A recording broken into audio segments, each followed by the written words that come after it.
We are in the building. Okay, okay. That might work. That might work. How everybody doing? Can you hear me? Can you hear me loud and clear? Let me know if you guys can hear me. How's everybody doing this morning? It's your boy Bugatti NYC. It's our bottom line. Let's go. Ah, that's right, you guys. You know, we had to start it off a little early, had that little reconnecting issue from before, but let's do it like this. Will Trump agree with Iran's 14-point peace plan? I don't know. Y'all gotta let me know because there's a lot going on right here out in Iran, in the WAR, and yes, I got you guys emails yesterday. Just want to let you know. Make sure that you send me your emails because you guys did get an honorable. That's right. You guys got an honorable 500 yesterday, and that's right. We always look out for our people. So yeah, you guys, thank you so much, Miss Swanza. If you sent your addresses in yesterday, everybody who already got keychains, don't send your addresses in again. Let's let everybody else get a chance. So that's what we're doing right now, you guys. We owe you guys 6 and 6. That's right. And we are men of our word. So 6 and 6, you guys. That's right. You guys are going to be able to get 6 keychains and 6 decals because I'm a man of my word. And I want to make sure you guys get what you got to get. So yes. Also, who's the person that keep on talking about this scrub board? Let me know when the scrub board requester comes in the building today, you guys, because we got to have a conversation because you've been asking about that scrub board for a little while now. Having a fantastic day, you guys. I hope you're having a beautiful day. We got to get these prayers in, but you know what we got to do first, right? Because it's a new startup and we got to do it a different way now. So we're going to set it off like this. Woo! First of all, I want to tell you guys I'm happy to be here. Mad love for everybody on the set, everybody that came through. Yes, let's get those likes up early, everybody. We're going to try to hit 500 likes again today because we still may be able to go ahead and get another 6 and 6 going out. Got another shipment of keychains and decals coming in, and we good. And I found another pack. I found a whole separate pack of decals down there. So we're going to be good, you guys. I found a whole nother pack. But before anything, I'm ready to go. I said they're ready to go. I said it's time to start the show. I hope you're ready, yo, yo, yo, yo, yo, yo. And we wind it up. Mm, mm, mm, Wind it up. Mm, mm, mm, Wind it up. Because it's 6 o'clock somewhere.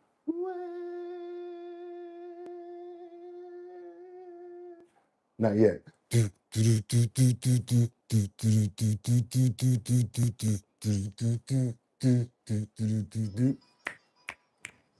Oh, okay.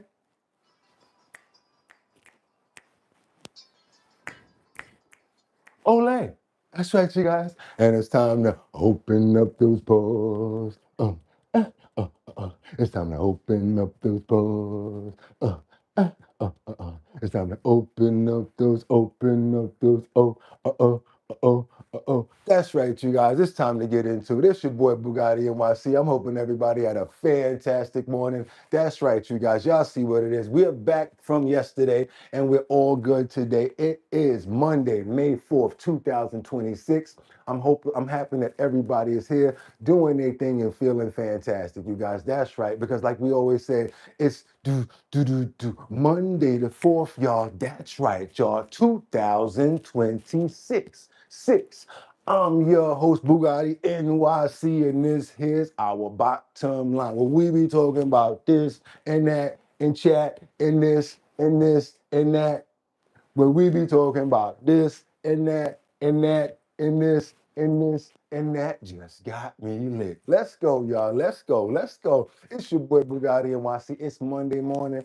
Y'all know what we got to do. I gave you guys a fair enough amount of time to get in here. You know what we got to do right now. We got to get those prayers in the air. Want to see who's up in here this morning? I'm so happy just that we got everything flowing. We got on time. We got the audio straight. So look at my face, you guys. That's a real smile right there. I want to pray for smiles. I want to pray for happiness. I want to pray for joy. I want to pray for not perfection, but I want to pray for striving for perfection. I want to pray for you guys to do your best and be your best. I want to pray for honor. I want to pray for class. I want to pray for style. Let's have some style with it today, you guys. Let's go ahead and put some love in there because you know love so many people. That's right, you guys. We got to pray for love. We're going to pray for each other. I want to pray for good health as well as our families and our animals.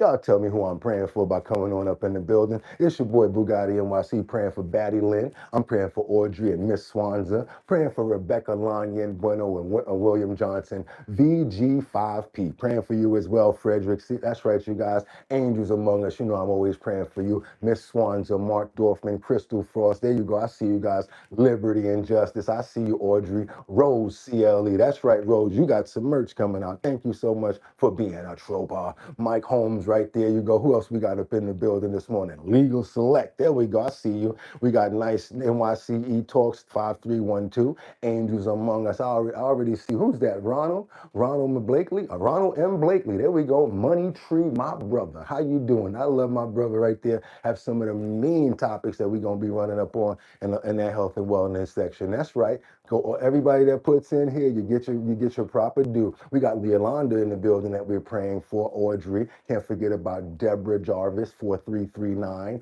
Mike Holmes. Want to pray for 55 Coffee House, Lisa Roy. Kim Miller, 3573. Jelena. Can't forget about who else we got up in the building. So I'm gonna go do some freestyles right now. And Jeffrey, you're always in the freestyle, so just know it. Jeffrey Spilker. Got to make sure we got Mark Dorfman in here. Also want to make sure that we're praying for Sam Champion, Jordan. That's Jordan Dowdy, and there's another Jordan as well. Can't forget about Justin. I know we got a Justin in here too. Where my brother Teddy at? Can't forget about Teddy. Come on now, you know we got it. We can't forget about Teddy and Dot Focus. Got to pray for all of our family. Also Terry. And who else did we forget? Rebecca Lanyan Bueno is going through it right now, but we're praying for you, sis, and we hope that you get through your medical conditions and these things start to get on the other side where you can start seeing a very good outcome when it comes down to your prognosis. We love you over here, and we as a group want you to know that we can't wait to see you. And I hope you're here. I hope you just pop in because I got your message the other day, and just to let you know, we don't forget nobody. We love you, Rebecca Lanyan Bueno, chiming in from Grand Rapids, Michigan. Amen. Let's keep on moving forward, you guys. I want everybody to pray for my sister, Rebecca Lanyan Bueno. She's going through a lot of medical stuff right now. We do not play for when it comes down to our people. That's fam right there. Rebecca, you know how we do. But without any further ado, whoo! I got 5 on it. I'm going to stack 5 videos at a time. I'm going to ask you guys to stay on topic, stay on point. Let me know where you're chiming in from and what time it is. Do you know what time it is? Tell me, do you know? That's right. Let me know what time it is. I also like to do that because I like to know the difference between the time zones. Also, let me know what city, state, or country because it reminds me to go look for content where you guys are. We do a lot of clips. We go everywhere every single day. So guess what? I still just want to make sure that we guys are covering you. There you go. We got to keep on moving forward because you know what's next now, right? Woo! It's Monday morning. Let's get into these titles. Let's go, you guys. What we got here? We got Trump. Will Trump agree with Iran's 14-point peace plan? Woo, I was about to say a banger right there. Caught myself up. If it has anything to do with a boom, boom, boom, an epping of master, he's going to say no. We know that already. So let's keep on moving forward. But we're going to get into that clip as well. What we got over here again, Trump pulls 5,000 soldiers from Germany after the chancellor's statements. You guys remember the other day, chancellor made statements about what was going on in Iran, and saying that the United States does not know what they're doing, and Iran's got them running in circles. Shouldn't have said that, I guess, because the president didn't like it. As a result, pulled out 5,000 troops out of Germany. Let's keep on moving forward because last but not least, what do we have? Sad situation here. As you guys can see, going through the fire up there on its last leg, you guys. It took the last flight the other day, and that's what I'm talking about. Unspirited. You won't be hearing that no more because they actually took down all of the signage. They shut down the flights, and they also laid off the entire staff, and they're all looking for work. So that's right, you guys. Last but not least, sad story on economic flights going down because things are getting really heavy. When it comes down to gas, what's happening here? We've got Spirit Airlines that's gone bankrupt after 34 years in business. Real sad, you guys. Sad situation. That's right. Spirit is now Ghost Airlines. You said it. I like the way you put that down, Mike Holmes. You know what we're about to do right now? Trending topics, current events, much, much more. Get your coffee, your tea, your water. Better be 55 Coffee House if you're getting any coffee, by the way.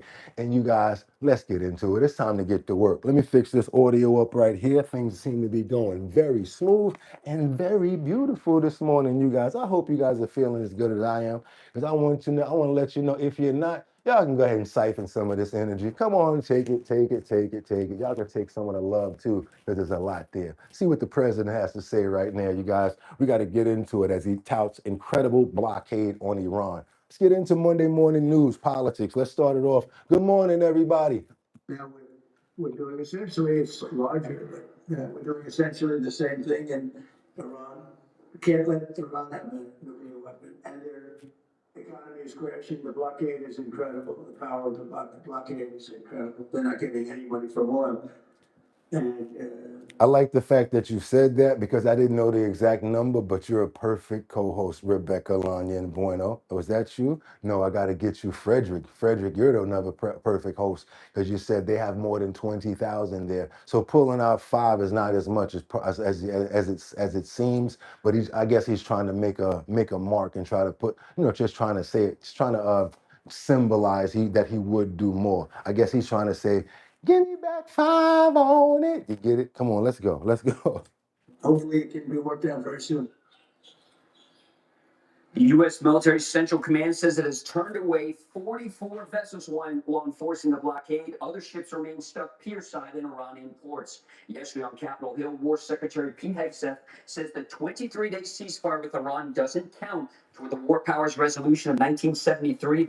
Let's keep on going, you guys. All right, Pete, we ain't got too much for you right now. We're going to go down the pike and get the rest of it, because we got more from the president. I want to keep it going and get everything that we can get from the horse's mouth, instead of hearing from reporters about what somebody else said. So let's keep moving forward, see what the president had to say yesterday. It was breaking news, and he says it's basically he's not holding back in his response to Iran's new proposal to end the WAR. It's pretty crazy to me, because I don't want to put it out there and make it kind of shaky, but if you're saying the day before that that we're not dealing with WAR anymore, why are we still bringing these words up about WAR? I mean, like, I know you don't want to go before Congress, but you got to pick your side on what you're saying as far as conversations. Let's go. Let's keep moving. Let's go. Now, who's leaving the White House? He's talking to reporters. Let's listen in. Because it's never been sought before. There's been many times, and nobody's ever gotten it before. They consider it totally unconstitutional. But we're always in touch with Congress. But nobody's ever saw it before. Nobody's ever asked for it before. It's never been used before. Why should we be different? Are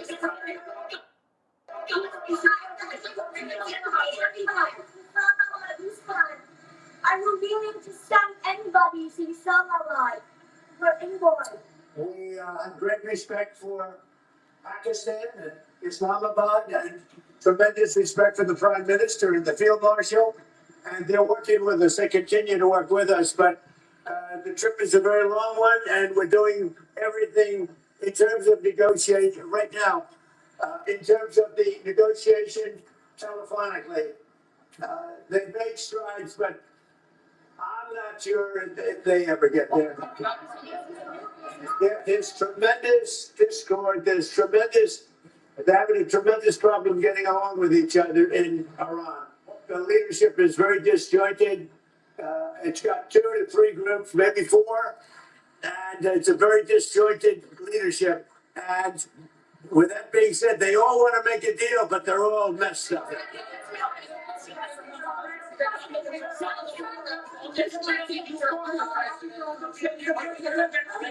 I spoke with the winner Yeah, we toured this already. Let's keep on moving forward. I want to see what's going on with these gas prices because y'all see what's leading up to it, and I'm doing this on purpose. I want you guys to see what led up to what I'm about to show you right now. And you guys, I don't even have to show you because you're experiencing it. You're probably dealing with it right now. If you're driving in your car listening to me, which is why we're keeping our audio up and making sure it's crispy because I want to make sure that everybody hears what we got going on the show.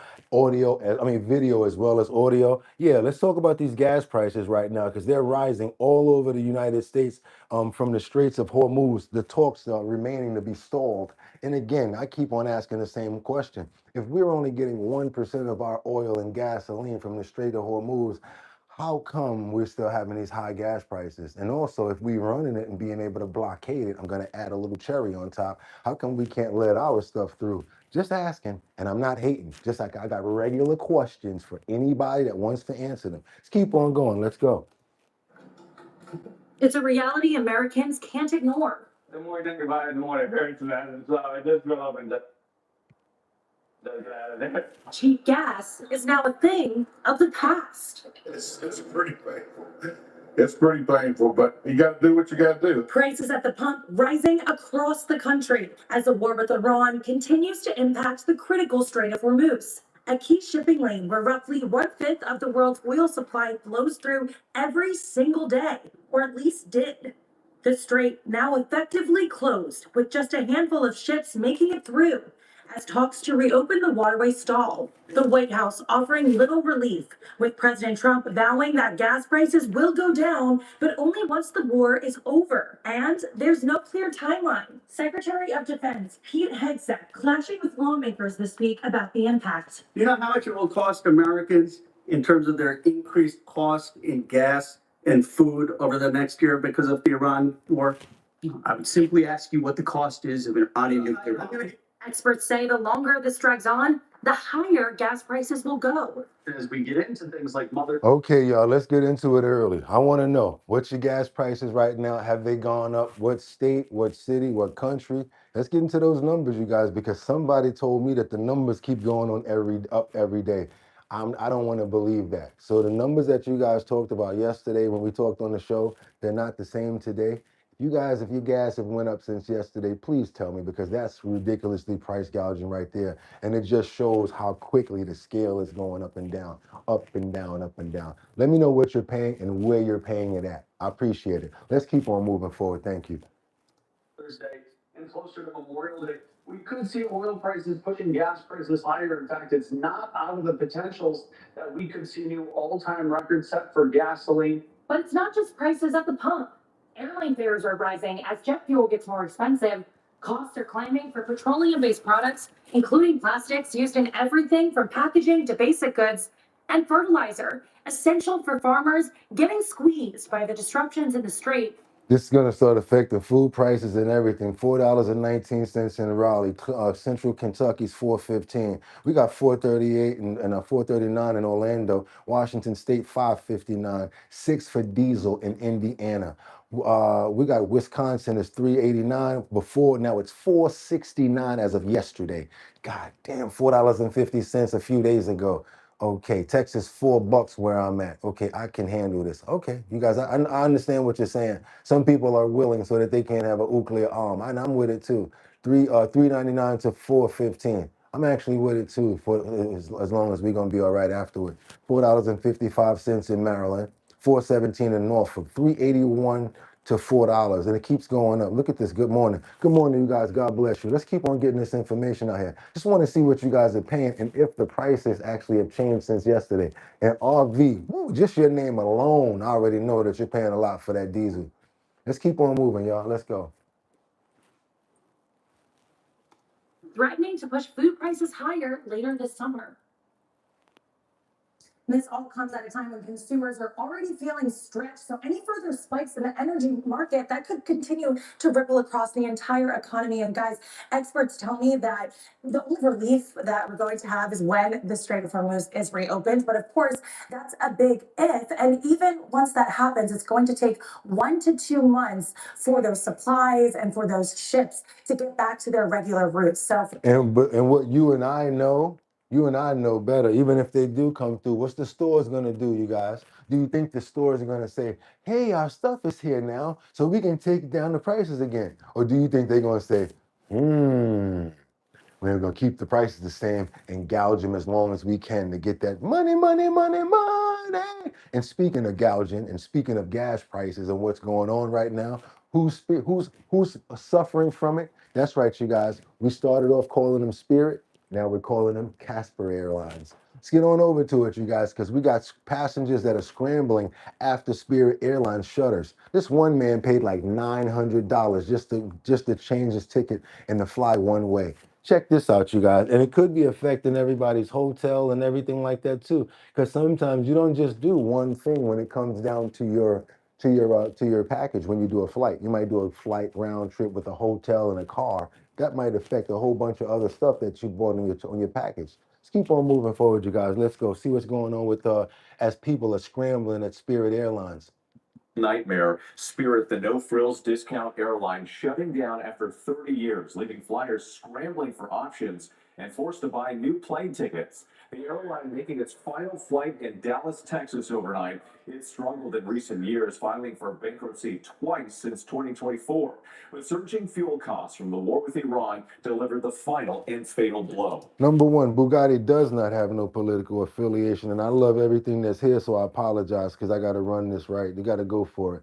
They going to drag us as long as they can coming from Money Tree.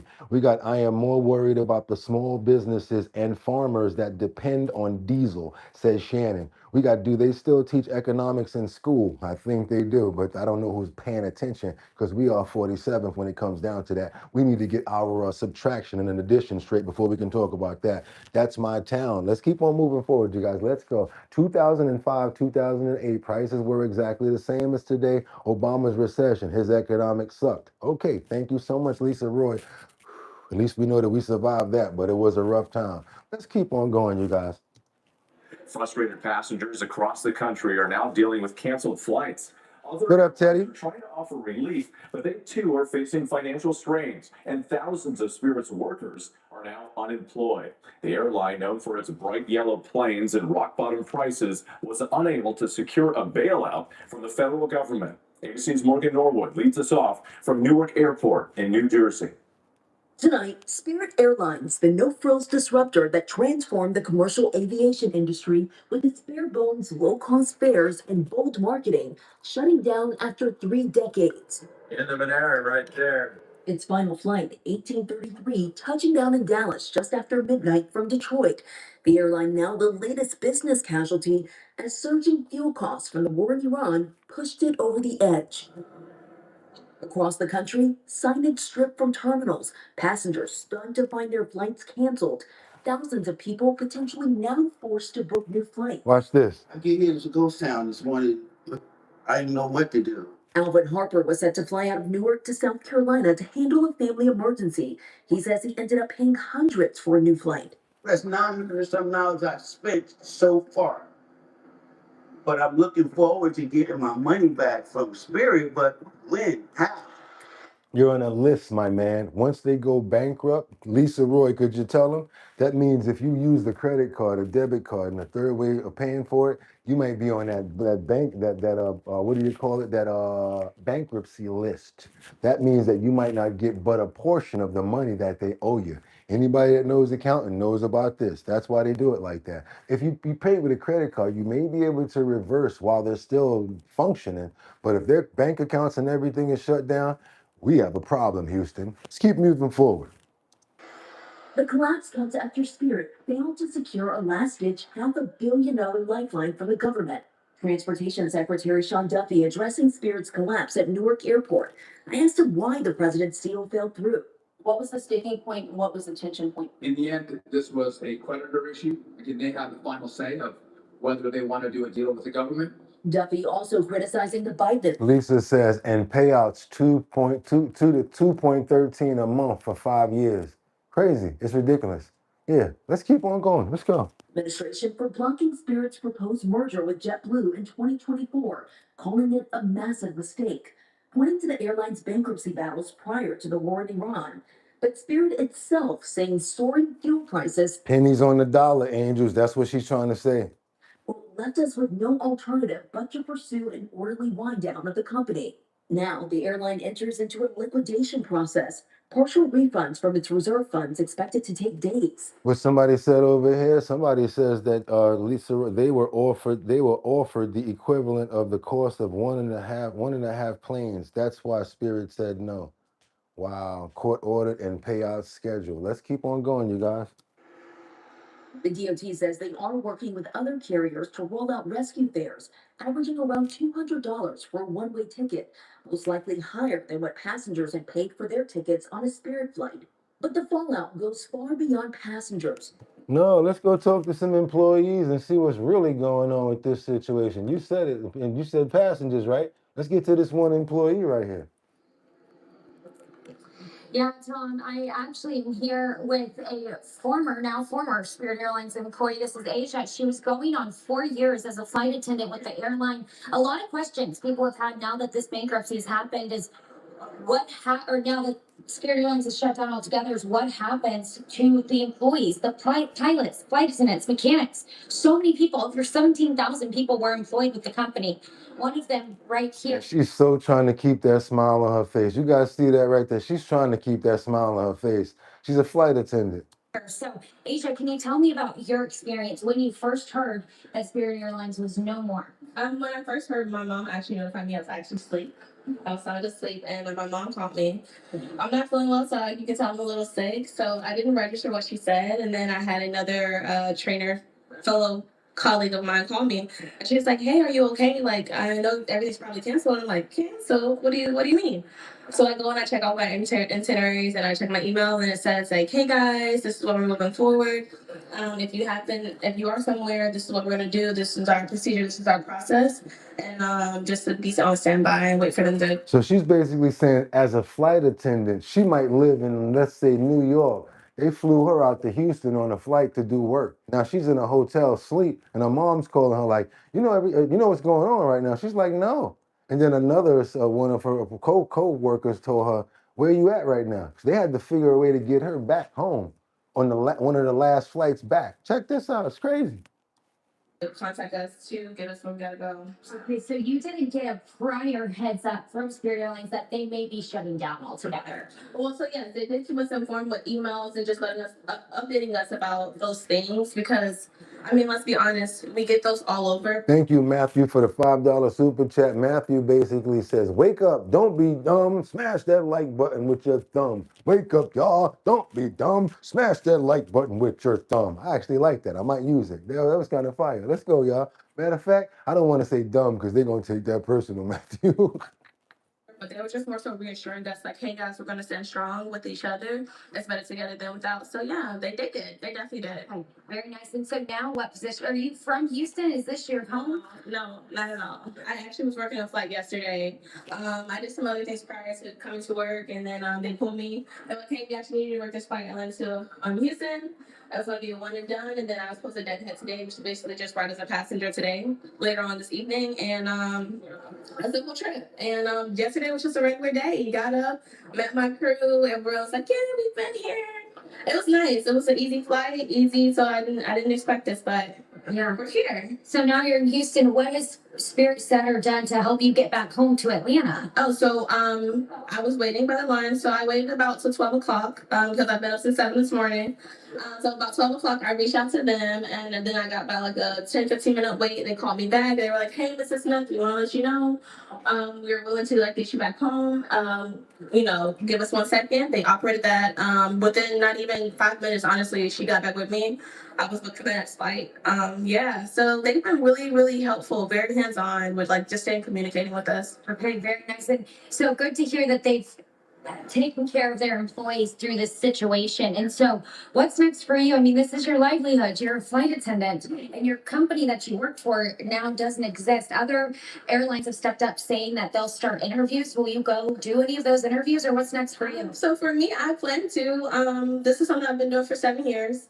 Spirit was going to kind of be my home base, but now I can just take what I have from Spirit and apply it somewhere else. Hopefully somebody can take a great flight attendant that's looking for to continue this career. Yeah, absolutely. And so when you That sucks right there, you guys. And she's still trying to be up. Look at that. She's a good flight attendant. Customer service at your best, you guys. You guys, if you know this lady right here, if you see her trying to get that job over there, come on now, root for her. Give her some inspiration. I wish she had a GoFundMe. Give her a little bit of help while she's on her mission. Because you know everybody is nervous right now. A lot of people work from paycheck to paycheck, you guys. TSA workers. We have all sorts of people that are going to be suffering right now. And as a result, there's going to be a lot of help that's needed out there, you guys. Now a lot of people are looking for the same sorts of jobs, and guess what? There's not that much demand for those jobs right now. Flight attendants, they already had them already booked and everything. All of the airlines were already covered. So they may try to take a couple of the people, but not for the number of people that's lost there. They're talking about over what, 100, what's that? I think they said 14,000 people were on the staff or something like that. And then you got the mechanics. They might be able to move around. Flight attendants, you know, you got those people. You got the airline pilots. That might be a good situation to now have better airline pilots or more airline pilots for the other airlines. So that might work out. But many different moving parts, baggage and different things like that. Let's keep on moving forward, you guys, because we got to go over to somebody that I know you guys have been waiting for me to show you guys, because it's somebody that I know a lot of you guys like this person, despite what other people say. I know that you don't mind this person. Some people call him Tim, but you know what some people also call him, right? So we got to get on over to Minneapolis. We got a situation where someone named Tim was accused of enabling fraud by the state lawmakers. Let's keep moving forward, you guys. Let's keep moving forward. Let's go. What I do want to do is first, you know what I'm thinking? We should probably put a prayer in the air for all of the employees that lost their jobs at Spirit Airlines. And we want to hope and pray that they find more work, Lord. We want to please ask you to put your hands on them and protect them. We know it's rough times out here, and a lot of people are working paycheck to paycheck. So, Lord, please, whatever you can do and whatever we can do to try to help these people out, Lord, amen. Let's try to make it happen. Amen. Best that we can do. Let's keep on moving forward, you guys. Let's see what's going on with this next one right here. How everybody doing this morning? Let's go. We got this crazy situation with the guy that you know and love, Tim Walz. Fox News alert, astonishing testimony from a Minnesota whistleblower this week. Listen to Jay Swanson, former manager of the Minnesota DHS Child Care Provider Investigations Unit, testifying before a Minnesota House committee about the warning signs he saw all the way back in 2017. As I look back with the benefit of 2020 hindsight, I realized that what our team saw was the early stages of a somewhat loosely organized criminal enterprise beginning to pillage Minnesota's public benefit system. I was shown a text conversation between the owner of the center and a friend. The friend had asked the owner, "How much longer are you going to do the daycare scam?" The owner replied, "Another year or two. I'm going to buy some nice homes in Nairobi." The owner was on public assistance at this time. And what did our government do about it? I would say by mid 2017, the administration and the leadership at DHS, there was no focus on stopping CCAP fraud. The focus was on stopping the people that are investigating CCAP fraud. The investigators were the target, and then came Governor Tim Walz. He took office in January of 2019, and this week, amid the widespread fraud raids we told you about by Trump's FBI, he swore to us, if you commit fraud in Minnesota, you're going to get caught. And that's exactly what we saw today. We catch criminals when state and federal agencies share information, joint investigations work, and securing justice depends on it. Somebody said, I was told by a doctor. Lee Davis, 6354, said, I was told by a doctor from Pakistan that I was stupid for paying for my kids' health insurance. I need to go get on welfare. Crazy. Crazy. Except we had the Attorney General just tell us that he's suing in court. He's not helping. He is suing the Trump administration in court. And this is what he said 4 months ago. You mentioned this fraud investigation and the reason that they're here. Is there anything you think, when you look back, you could have done differently to prevent them from showing up and doing what they're doing here? No, they were coming anyway. It was all make believe that we've been at it. Every state had this. On this very program, a separate Minnesota whistleblower, Faye Bernstein, contested his assertion. You said, I have only voted for Democrats. I consider myself a Democrat. This is definitely not something that Republicans are making up. This is real. Just a few moments, but your message to Governor Walz, who used the term make believe. Oh, it's not make believe. That's craziness. It's not make believe. I see this every day. I still go to work every day and I see this, and it is not make believe. The lingering question is, why did Governor Tim Walz not take action? This August 24th, 2018 whistleblower report I'm holding, you can see it, is authored by Jim Swanson, who you just heard from. It's jam-packed with warnings about rampant fraud in the child care industry. Swanson warned, quote, investigators believe that current internal controls and statutes are not stringent enough to make reasonable progress in reducing the level of fraud in this program. Oh man, you be having some mic drops. I'm talking about literally tears coming to my eyes. Mike Holmes, W31. Mike says they came, they leered, and now they're finding out. Yo, Mike, you are funny. They came, they leered, and now they're finding out. Oh yeah, I get what you're trying to say, bro. Trust me, Mike. I get what you're trying to say. You are hilarious. Dog. Iggy Maniac, thank you for becoming a member. That was crazy. You guys got to send me them addresses because I owe you guys 12 pieces of merch. There's only 2 people, 3 people, or 4 people, not even that many. I only got 4 emails yesterday with addresses. I need 8 more. 8 plus 4 is, I'm sorry, 8, 9, 10, 11, 12. 8 plus 4 is 12. That's right. I need 8 more people to send me addresses so that I can send you guys merch that I owe you from yesterday. Let's get on over to Bermuda and see what's going on. Is this Bermuda? Yeah, we got King Charles over in Bermuda as they are launching the space project and the last day of his Bermuda trip. See what's going on with oh, Iggy, thank you so much again. Let's see what's going on with King Charles at the last leg of his Bermuda trip.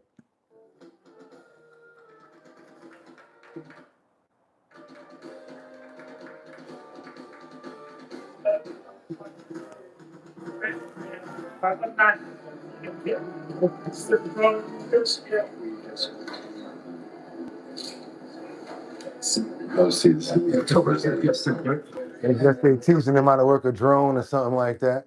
Yeah, thank you so much, Iggy. What's up, Iggy?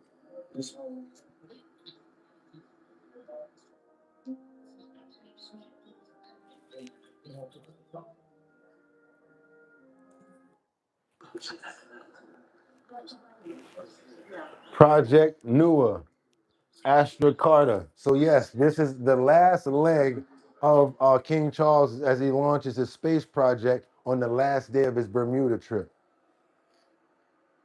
So as you know, King Charles and Queen Camilla have been moving around doing their PR run. I think this has a lot to do with what's going on across pond. Keir Starmer, when it comes down to Andrew, they need to do a political run to let everybody know that they're still important and they got to show face. So yes, that's what this is about, I'm sure. Let's keep on moving forward, you guys. Let's go. You know, we show news from everywhere. We had to go via. Let's get on back over here to see what's going on in Washington. And did this canine try to warn a Chandler police officer?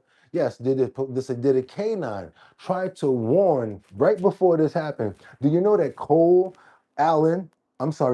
Thomas Allen walked off into a room to take off that long overcoat? Then he proceeded to take out the pow pow. Somebody tried to tell me yesterday because I didn't even see it. But thank you so much for throwing the alley-oop. And I'm going to bring it back up because it's a very important part. I actually got video of the dog that you told me about. So don't think that I missed stuff. Sometimes I might miss it, but I always come back to it. So if you guys know what I'm talking about, I'm not even going to hold up. I'm going to go right here, right into it. Because dogs, not only are they our best friends, but you need to start paying attention when your dog tells you something. When you're laying down and he's barking at night, when he's barking at the door or something, pay attention to what that dog is doing because their senses are very high and they know what they're doing. And they can smell extremely good. So now did this canine try to warn its handler about the WHCD power suspect, Cole Allen? I'm gonna open this screen up and watch this. He's walking with this long robe on. Watch him.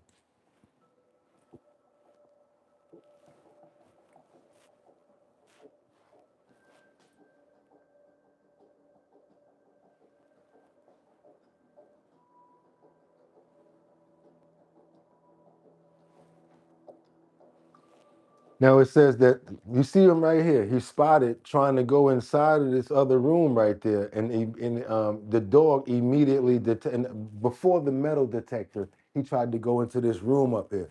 This is him right here going into the room before he goes past the metal detector. Now watch the dog. The dog is literally pulling to him, but the handler is not paying attention. Why? That's what he's supposed to do, right? Dog is literally going in the room with him and it's pulling the handler.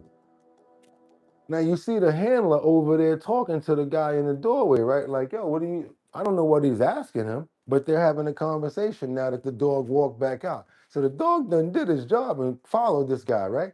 Why aren't you doing something right now? Now keep on watching.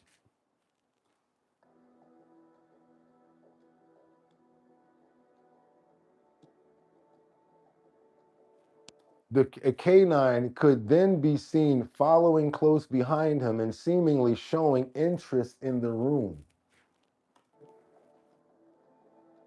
You're like, dude, I'm doing my job. What's up? Before being pulled away by his handler.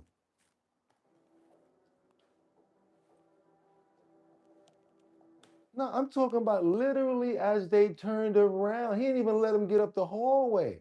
He just pulled it out and ran through with it. Did y'all see that? Like, this is crazy right here. They could have prevented this if they would have stopped it right there.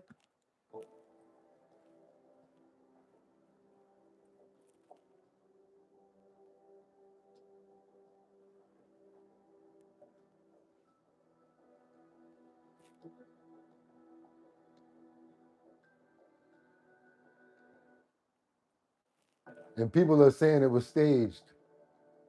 And shout out to our new cat mom. That's right, you guys. Ad Rains had a litter yesterday. Got all the kittens running up under the bed and stuff like that. Had to bring the kids in there to get the kittens. Shout out to you. In the moments before the suspect Cole Allen allegedly tried to assassinate, don't even try it, President Trump at the White House Correspondents' Dinner. He failed. I'm glad that one person said that in the comments. He definitely failed. Everyone failed but the dog, right?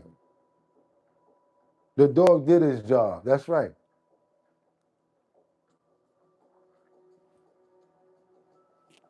Wow. Look at Rodney. 1, 2, 3, 4, 5. He selected the pow pow like a game character.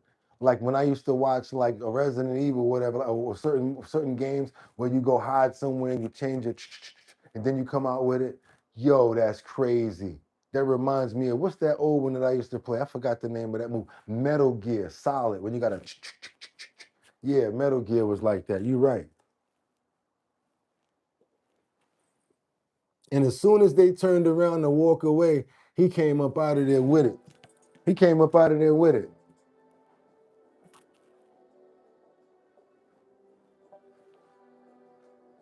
He didn't even wait. Yeah, that's crazy. That's crazy, you guys. He made a run right for it. Pow, pow, the one security guard. And then the security guard actually got one round off on him. Let's keep on moving forward right now because we got people that are saying that Trump has a large ego and there's a lot of things going on that he probably shouldn't be having going on. But I'm going to let you guys tell me what you think. We got a situation in Washington where they're saying that it's abnormal, where Trump reportedly wants to be called the most powerful person that ever lived. That I'm just reporting it, you guys. I don't know what's going on here. Let's get it. Let's see what this is about. President Trump is no stranger to self-aggrandizement, but that over-the-top self-promotion has recently hit new heights. According to The Atlantic, based on two sources, a Trump confidant has reportedly told the publication, quote, he's been talking recently about how he is the most powerful person to ever live. He wants to be remembered as the one who did things that other people couldn't do because of his sheer power and force of will. And Trump is certainly not being subtle about it. This week, a 15-foot gold statue of Trump, dubbed Don Colossus, was installed at his Miami golf course. And in July, the State Department is reportedly finalizing a plan to include Trump's photo in U.S. passports to celebrate America's 250th anniversary. Last night, in a Truth Social posting spree, Trump posted a photo of himself alongside the faces on Mount Rushmore. Nikki McCann Ramirez and Paul Butler are back with us. So, Nikki, there's narcissism in it, and then there's narcissism, gold-plated narcissism. And there's authoritarianism. Yeah, yes. Part of me kind of wonders if some of this is about like his insecurity about whether America would create these kind of memorials to him after he is gone. He wants to see the stuff built now because maybe he's a little bit worried about his legacy, but maybe I'm No, you're completely correct. So projecting, yeah. I actually wrote about this today for Rolling Stone, but if you think about the manner in which presidential memorials exist in DC, they are usually very intentionally built to reflect the public legacy of that president. FDR has a wheelchair accessible memorial that represents his 4 terms, the chaos of the wars. Washington is very austere. It's very simple. It's supposed to represent American might without being too ornate. Lincoln is set up to be in direct dialogue with the Lee Mansion across the river because of the Civil War. None of these presidents picked these memorials for themselves. There was a time period after they left office, potentially even after they died, in which the national memory kind of coalesced and gelled, and people said this person is significant enough that they deserve a giant structure so that everyone knows what they did. Now we got to be fair to all sides. That's why we play everybody's commentary. You guys may have not liked it, may not like what you hear, but you know what we got to do over here? We have to be fair because we have no political affiliation. I am not a Republican. I am not a Democrat. I am not an independent, and I am not one of those conservatives. I am a human being. That's right, you guys. That's what I am, and that's why we created this platform so that everybody can have their say. As long as you guys are being respectful and not disrespectful, you guys can say what you want to say inside of the chat because that means for a good debate. Out of good debate. Remember debate? That means you guys are actually good at what you're doing. It was building up character. How about we use debates for the same thing over here? Build up character and come together with some solutions instead of fighting all of the time and saying, my party, your party. No, we're a human race. That's the party. Yeah, real talk. Let's keep on moving forward, you guys. We got a situation over here now where we got to get on over to someone. Uh-oh. I'm not even going to play around with you guys because, oh, man, if it's not one, it's the other. I know you love her. I just know you do. It's just like anytime she comes on, she just captivates audiences with the magnification of her being, her presence. I'm talking about nobody other than someone that came here and conquered and set a flag in the ground for their country. That's right, you guys. You know who I'm talking about. I'm talking about none other than Representative Ilhan Omar. You hear me, you guys. I just want to let you guys know that she is now nearing the deadline for the documents that she needs to hand over on the fraud case. I know there's a lot of people over here now that are angry about this situation and want to see her, come out of this on top. But you guys, it's looking pretty bad. So let's see what's going on here. Let's go, you guys. We got a situation over here where Representative Ilhan Omar is coming up on the deadline. Let's go. And meanwhile, Minnesota lawmakers are asking Congresswoman Ilhan Omar to respond by Tuesday regarding questions about a statewide child nutrition fraud scheme. The lawmakers are seeking Omar's written and electronic communications. Somebody is just dropping mics today. Is that you again, Mike? Did you say that? Somebody says nearing the leering deadline. Angels, you? Okay. Nearing the leering deadline. I love it. Y'all getting busy today. Okay. Involving the state's Feeding Our Future program, which misused by Tuesday regarding questions about a statewide child nutrition fraud scheme. Because she actually created the program, by the way. Lawmakers are seeking Omar's written and electronic communications involving the state's Feeding Our Future program, which misused millions of dollars in taxpayer funds. State lawmakers specifically hoping to look at Omar's correspondence with the owners of the Safari restaurant. State lawmakers point out Omar was a regular at that restaurant, staging many campaign events there. Its owners recently pleaded guilty for their role in the $250 million fraud scheme. All right, now, if you do not, as a matter of fact, this is how we're going to do it. If you show you got love for the show, Our Bottom Line, and you want to see more stories like this, and you really like being here, go ahead and hit that like button, you guys. All you got to do is you see your screen, boop boop, double tap it, and that's hitting the like button. That's right, you guys. We're almost at 80,000 subscribers. And we're working to get to that 100 because you know what we want. We want to take that poster down right there and we want to put that silver plaque. Silver plaque. We put in the work, so we deserve it. Let's go, you guys. Let's get those subscribers up and let's show everybody how much you support our bottom line, our show, because it's not my show. I just have one job here. It's to be entertaining. You know what I'm saying? Make sure I don't mess up again and get those GUNs on that clip. Bring you guys good content. But you guys, y'all know y'all got a responsibility too, right? We have co-hosts here. The same way you guys, I play off of you, you play off of me. A lot of times you guys be like, yo, Bugatti, throw me the ball and boom, I got the responsibility to dunk it. So yes, I look to you guys for a lot information. I don't know everything. I come to you guys for a whole lot of stuff. Hey, tell me about this. Tell me about that. You guys are my AI. I got double AI. I got Chat GPT. I got Grok, and I got y'all. How about that? And talk about why I come here every day wearing a suit to see my people. I love being here. So keep on moving forward, you guys. I'm trying to get us to a point where they cannot mess with us no matter what. Let's get that 100,000 and really let them know what type of family we are over here. It's our bottom line. H plus, because we go over an hour, but that OUR means a lot because it's ours. It's not just mine. Because I couldn't do this without you guys. If I was doing it by myself, they'd be coming in the door with the straitjacket like, let's get them. Book them, Dano, and I'll be up out of here. So yeah, I need to have somebody to be talking to, right? And for you guys to give me direction. So let's keep on moving forward. We're talking about somebody that you guys know and love. Let's wrap this story up with Ilhan Omar. Now, Omar's team and allies have largely framed allegations trying to link her to fraud as politically motivated and not substantiated. But for more on this, we are joined by Minnesota State Representative Kristen Robbins tonight. She is the chair of the Minnesota House Fraud Prevention and State. And Kristen is not playing. Kristen got them receipts.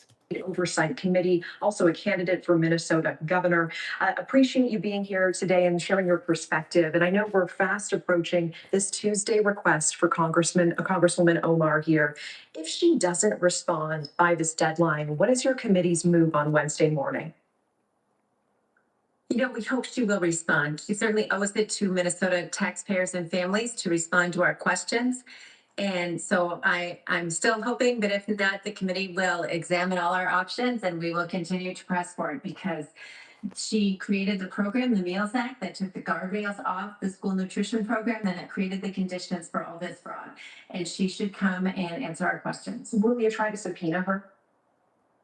So we will look at all the options. We'll see what happens next week in committee. Assuming that she doesn't respond, and I'm not sure that she would. I mean, given she's a member of Congress, it doesn't seem that the committee has actual authority to get her to show up. Let's assume she does not respond.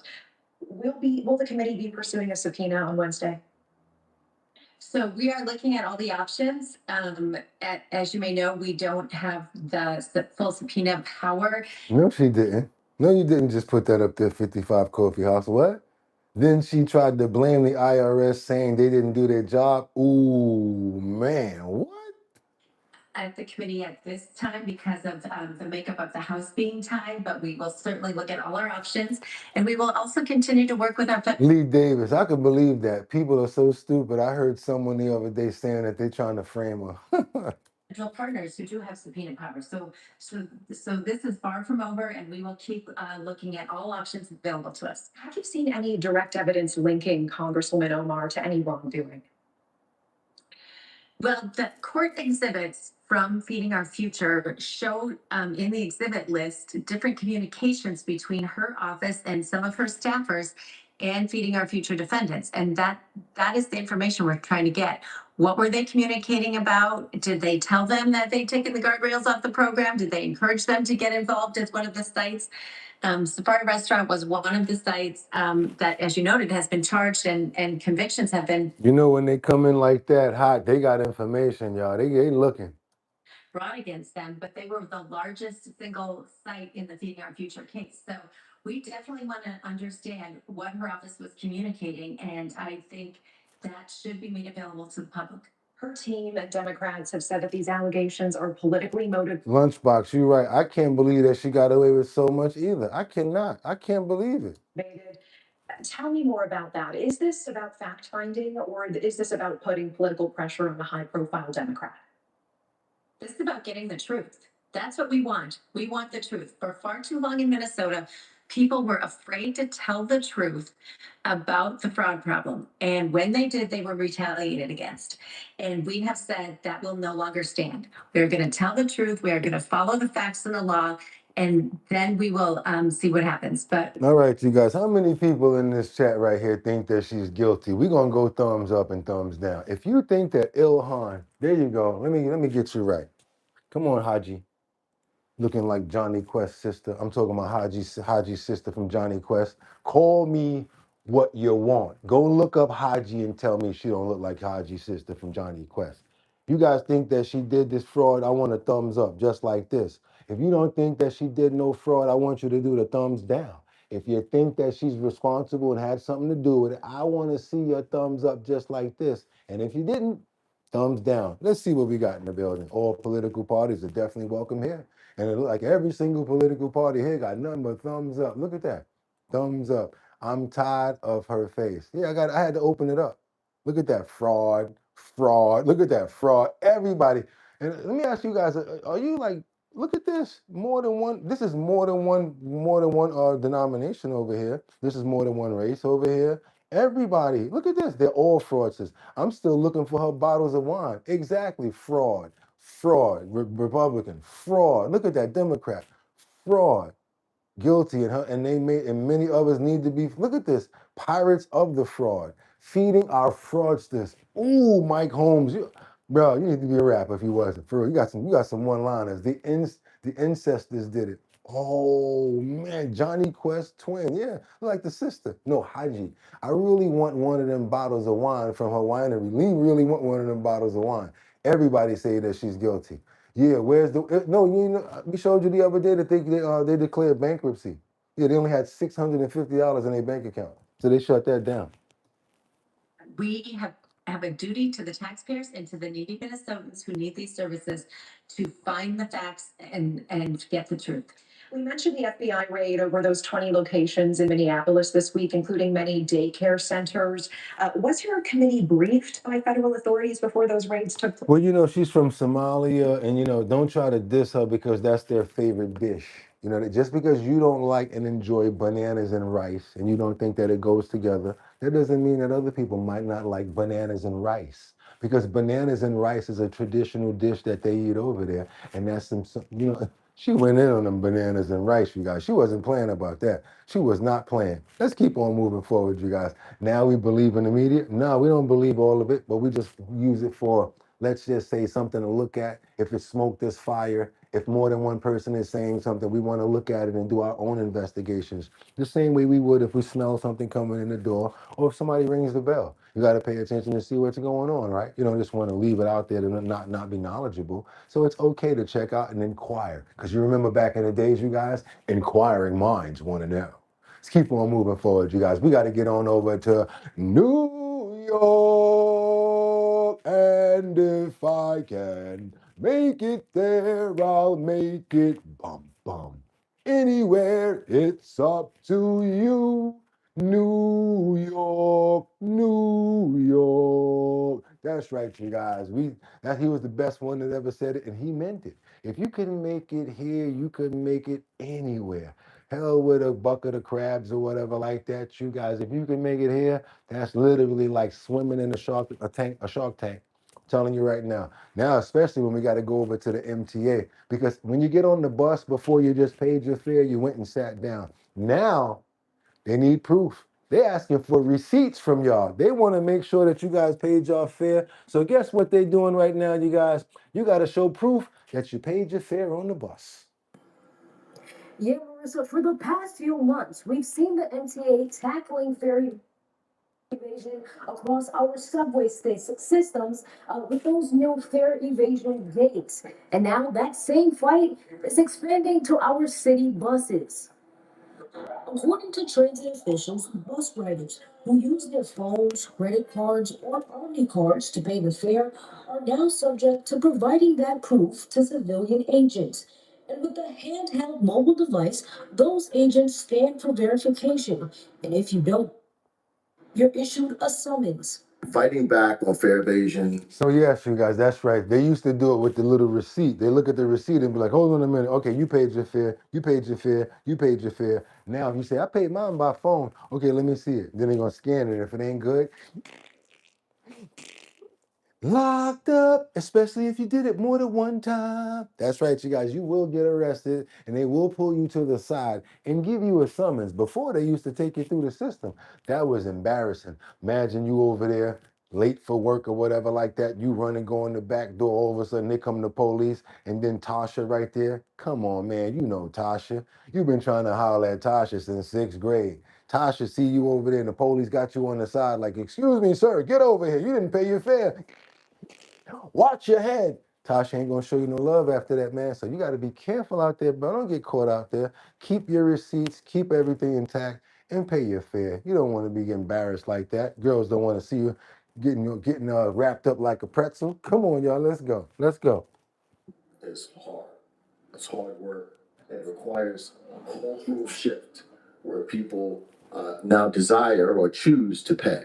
The system has already been in place on select bus service routes, which has caused some concerns, especially since local bus riders can now expect the same check-in.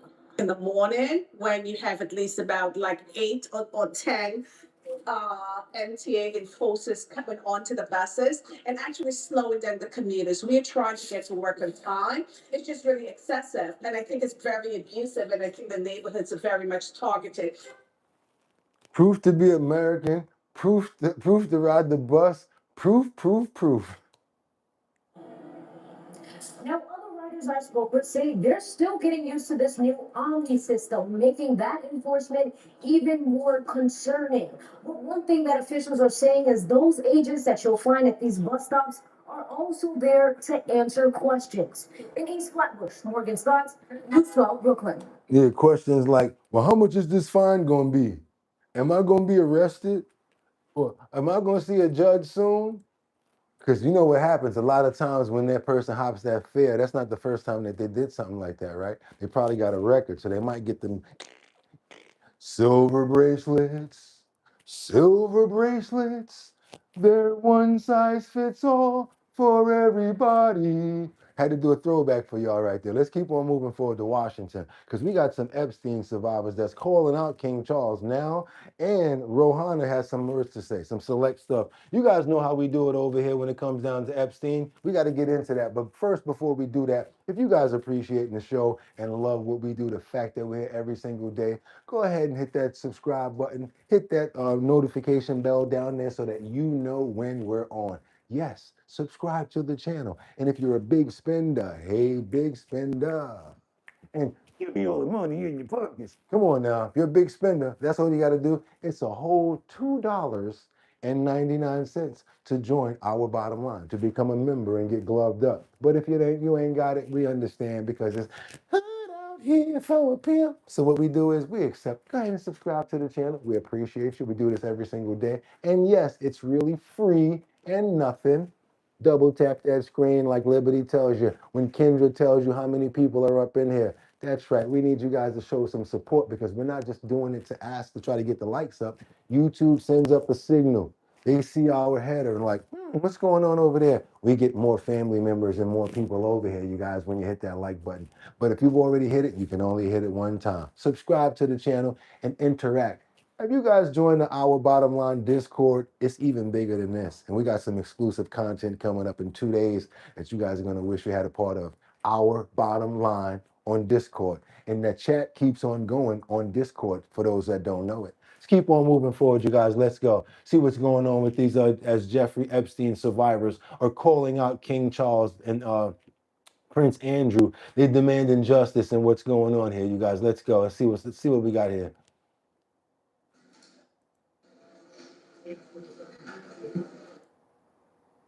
Thank you to Sky Roberts and Amanda for helping co-convene this roundtable. We're doing this on the day that King Charles is visiting the Capitol. I had made a request of King Charles to meet, not with me, not with Thomas Massey, not with the survivor groups, but the actual survivors I thought the king. So this is the first time I ever said this. I've been thinking this for a long time, and I can't hold it in no more. The same way I told you guys, I don't really like Howard Levin, the Levin guy that keeps smiling all the time because he smiles a lot, and there's just something about him that I just don't get. It rubs me the wrong way. All right, I might get beat up for this one, but if it's what I really feel, I gotta say it. Sky Roberts at SOAR. I understand. I get it. And that's your sister. You lost your sister, and it's very bad. And the way that the way that it happened was terrible. Cannot say anything about the way that it happened. But I just gotta say this. Every time I see him, he's always like crying or making like these. I understand. And if it's true, if that's the way he really is, I'm wrong and I'm willing to own it. I'm just going to say the way I feel. I just think that he cries a lot and he's very emotional at times. That's all I'm going to say. If you guys going to look at that a little bit, see what I'm talking about. And that's her brother. This is her brother, right? This is Virginia Giuffre's brother. And we've read the book. And we know the relationship as well. So that's why I'm a little bit, just a little bit, like a lot of crying all the time. Like you get yourself ready for it at a certain time. I get it. You want to make sure that, and you probably do feel that way, but I'm just going to say, I think a little bit of it's probably a little extra. That's it. That's all I want to say. Let's go. Owed that to the survivors, given his brother's serious allegations of abuse. And I thought it would have been an incredible moment and statement to show that it doesn't matter how much wealth you have, how much power you have, no human being is dispensable, and that the survivors deserve justice. He unfortunately declined that request. I met with the British ambassador. The British ambassador has suggested that the King will acknowledge the Epstein survivors in his address to Congress today. I hope his flunkies don't take out the acknowledgement from his text. And I fully expect the King to be acknowledging the survivors and the Epstein survivors when he speaks to our nation at Congress this afternoon. But this roundtable is about recentering the survivors. They have shown such courage, such enormous guts to tell their stories over and over again, and to see that there's justice for people who abused young girls and in some cases trafficked and raped them. Twice, Sky and other family members and survivors came outside the Capitol, and their advocacy is what led to Thomas Massey and my ability to pass the Epstein Transparency Act. Things don't happen again to more young girls in our country or around the world. With that, I want to turn it over to Sky Roberts. Sky, thank you for suggesting that we do this, and thank you for your and Amanda's participation. Thank you. Very much appreciate it. Good morning, and thank you all for being here. My name is Sky Roberts, and I am the younger brother of Virginia Roberts Giuffre. I want to begin by thanking Representative O'Connor. Thank you for assisting in getting this put together. I think it's a really big day, especially given the moment of the King arriving in town, and obviously having the survivors here. It was just the year of Virginia's passing on Saturday last week, and we got to hold a beautiful vigil for her. But we're right back into advocacy work, and we're just steps away from where the King is currently at. I want to take a moment to share Virginia's story because her story is not just hers. It represents so many others who never got the chance to be heard. When Virginia was just 16 years old, my father, who worked as a groundskeeper at Mar-a-Lago, helped her get a job there as a locker room attendant. That should have been a safe opportunity for a young girl. Instead, it became the entry point into a world of unimaginable abuse. That summer, Virginia was recruited at Mar-a-Lago by Ghislaine Maxwell and quickly pulled into orbit of Jeffrey Epstein. What followed was not just abuse by them, but by many powerful individuals, many of whom have still not been brought to justice. This is how trafficking works. Survivors are groomed. They are manipulated into believing they are complicit in their own abuse. They are isolated, controlled, and threatened. I remember one moment that has stayed with me forever. When Epstein handed Virginia a photo of me as a child. wearing my backpack on my way to elementary school. It wasn't just a picture, it was a message, a threat, a way to keep her silent by making her fear for the people she loved. Virginia was trafficked across countries, She did write that in her book. including to the United Kingdom, where she was abused by Prince Andrew, now former Prince Andrew. There's a difficult irony in all this. Virginia was recruited from a property owned by Donald Trump and trafficked to a member of the British royal family. Yet today, survivors are here, sitting with members of Congress, still fighting to be heard, still pushing for real accountability, while many of the powerful figures connected to these systems remain just out of reach. Okay, you guys, and because it's so long, and I wanted to bring you into it. I want you guys to have a chance to go check this out yourselves if you're interested in seeing the entire play out. This is Epstein survivors calling out King Charles III, Prince Andrew, demanding justice now with Roe Conner, AB1G. It's on the DRM News Network. That's their channel, DRM News. That thing is about, 45 minutes. Ain't no way we're going to stay here for 45 minutes watching that, because what we got to do, we got to keep on moving forward with our show. Let's keep on doing it, y'all. I hope you guys appreciate the content. If you do, become a subscriber. Go ahead and become a member by going ahead and getting one of those expensive $2.99 gloves. Also, hit that notification bell down there so that you know we're on. And I was just about to say this. Double tap that screen. Get those likes up, you guys. Let's keep it moving. We got a little more to get into when it comes down to that note that we found out about with Jeffrey Epstein. I found a little bit more follow-ups on a little bit more information when it came down to the alleged Jeffrey Epstein suicide note that was tied years ago to the New York Times. Let's see what the New York Times has about some extra information that we brought up yesterday, but now we're going to keep on diving into the suicide letter from when he was inside the prison. That they found this letter all of a sudden. Let's go.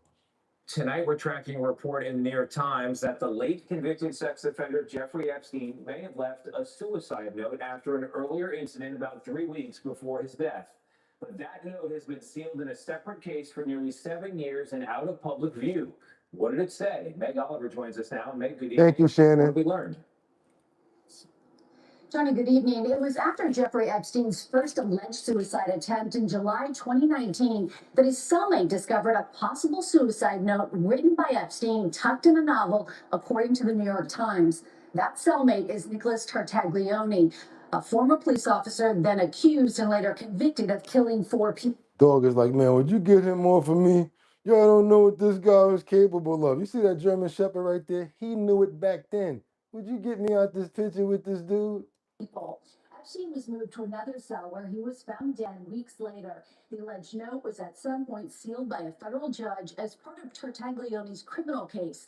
And for nearly 7 years, it's a... No, no, no, no, no. We're not stupid over here. Everybody in the chat is saying it right now. We already debunked this crap. Thank you. And I love the fact that y'all are not having it. We debunked this crap a long time ago, but it's news and we had to put it out there. Why? Because that's what they're claiming right now. They're claiming that that's what's going on right now, and we know better than that. I was saying to myself, didn't we debunk that letter already when he was even still around, saying that they wrote that? And as a matter of fact, his co-cellmate probably was the one that tried to do it or made it up. Let's keep on moving forward, you guys. I'm glad you guys caught that because, yeah, there's a lot of liars out here, and I'm glad you guys caught it. Good work. Sound like somebody paid, I believe, exactly right there. Rip D, you exactly right. There you go. There you go. There you go. There you go. I like that. I like that. These people are not stupid. I think his ass is still alive and well. Big Ben, you think so? A lot of people saying the same thing. You guys, when you got money like that and you got a lot of information on a lot of powerful people, they'll come get you at night and put a whole something else in there to make it seem like it was you. Anybody actually really see the Audi with the B on the front? Anybody ever see the Audi with the B on the front? How come nobody talking about that? Let's keep on going, you guys, because now we got some close ties with David Blaine. Ooh, Jeffrey Epstein. Okay, let's see what's going on with these magicians.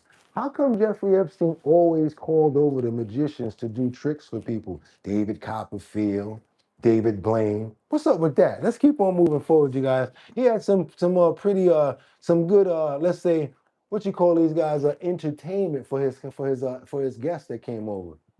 Breaking news in a major turn of events tonight, former Attorney General Pam Bondi will now testify before Congress on the Justice Department's handling of the Epstein files. Now, this move, it's a big one, comes just after Democrats filed contempt charges against Bondi for refusing to testify at a previously scheduled committee deposition. This comes as the Epstein files are revealing new details about Jeffrey Epstein's relationships with celebrity magicians David Blaine and David Copperfield. Now, neither Blaine or Copperfield have been accused of criminal wrongdoing related to Epstein, but MJ Lee tonight is out front with new details. There you go, Winter. Winter said they can already make people disappear. Illusion artists love our president. What you say? They like to make things disappear. Look at you guys. Congratulations. Welcome to the family. There you go. Welcome to the family. That means that we're doing something. That means we got good content over here, and you guys appreciate you. So you appreciate us. Let's get back to work. Come on, let's get back to work. On how close they were. I decided to add fish to the equation. This was magician David Blaine in 2013, training for his next big act. It appears to have been part of the ABC special, David Blaine, Real or Magic. What Blaine never mentions is that he filmed that segment from inside of Jeffrey Epstein's New York City townhouse. Now, you know we went over there, so that's definitely it right there. We went over there a couple of months ago and did a whole show from the front of the townhouse. But CNN compared the footage to photos of Epstein's mansion released in the Justice Department's Epstein files and confirmed matching distinctive decor next to a tub and the same white cabinets in the kitchen. When you're continuously spinning. There was also correspondence from 2013 discussing Blaine visiting Epstein's home for a shoot. Epstein emailed Woody Allen's wife in April that Blaine wanted to do the goldfish trick tonight for Woody and film it. In October, Epstein's assistant reminded Epstein that Blaine wanted to stop by Epstein's house. I know we can get those likes up to 300, you guys. Come on, let's get those likes up. I'm trying to get you guys these decals and these keychains out. That's what's happening today. That's right. You already know it. 6 and 6. That's how it goes. Not sticks and stones. I said 6 and 6. Get those 500 likes up. Let's get to 500 and better. We're going to be sending out 6 decals and 6 keychains to randomly selected people that send their addresses to bridgethisllc@gmail.com. That is bridgethisllc@gmail.com. When you get that, you got to take that blue film off of there. I don't want it to get scratched up. That's the way it came from the manufacturer. That's the keychain for our bottom line right there. That's right, you guys. And we also have the decals. You can put this on something and be a part of Purple Sunday. That's what we represent over here. You guys, 6 pieces coming out today and 6 pieces coming out. But we got to get over 500. And guess what? Might even see the scrub board. Let's keep on going forward, you guys. Let's go. To finish his Woody Allen shoot. He needs to film himself walking up your stairs and going into your bathroom, Leslie Groff wrote. Epstein responded, "Not until I am back." CNN found that Epstein and Blaine exchanged dozens of messages, had numerous phone calls, and planned for in-person meetings, primarily between 2012 and 2016, years after Epstein was convicted in Florida in 2008 for soliciting prostitution. Ad Rain said, "I found mine. It was in the coffee drawer." Good. Don't leave it in the coffee drawer. Use it. A minor. Blaine is one of the world's best. Shannon, I got it. I got you, Shannon. Crowds to his daredevil tricks, like being frozen inside of a block of ice for more than 60 hours, or staying in a plexiglass box over London's River Thames for more than a month. Blaine has not been accused of any criminal wrongdoing related to Epstein. He is one of many celebrities revealed in the files as having socialized with the financier after. Blaine has been accused of that by himself, though. Not when it has to do with Jeffrey Epstein. He's been accused of it, and basically the charges were dropped because the lady didn't show up. And that was investigated by Scotland Yard. Let's keep moving forward. For Epstein's 2008 guilty plea. Epstein frequently invited Blaine to social gatherings alongside Hollywood and tech bigwigs such as Allen and Bill Gates.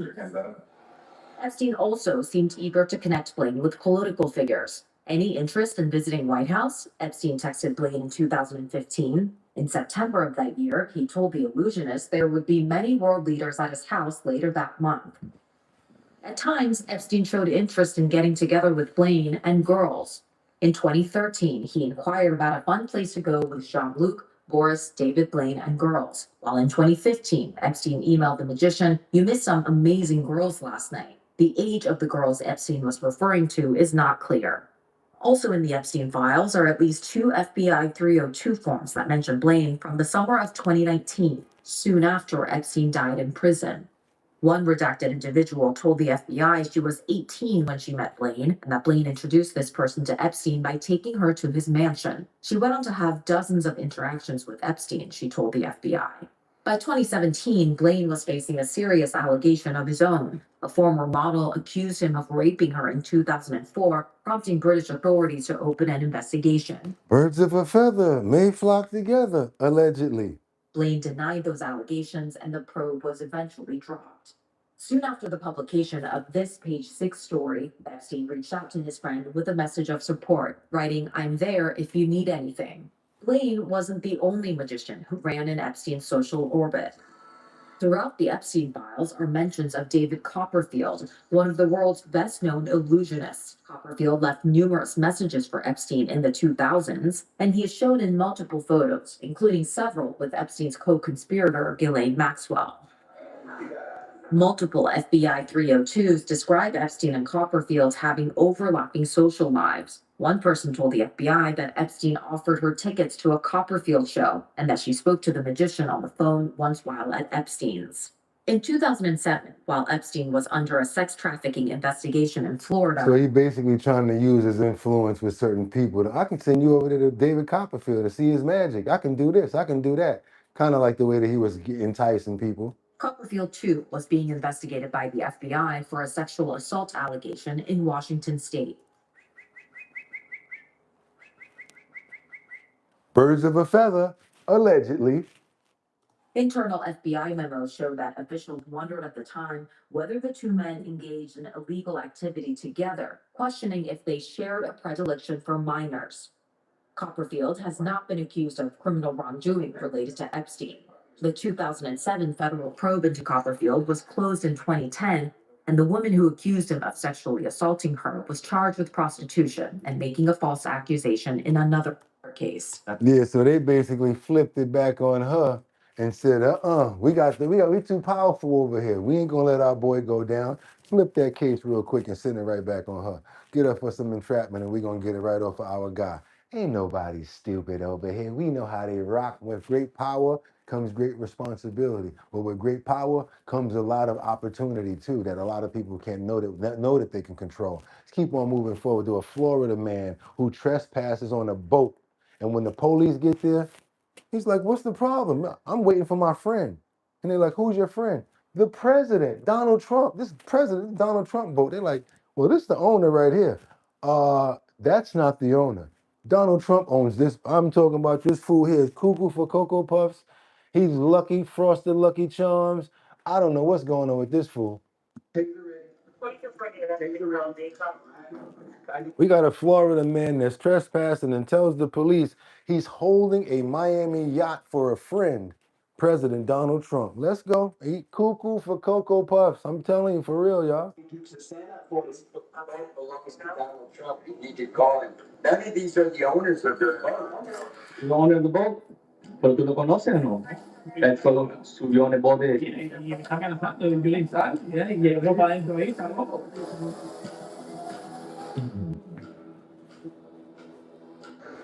What's going on? How are you? Airline.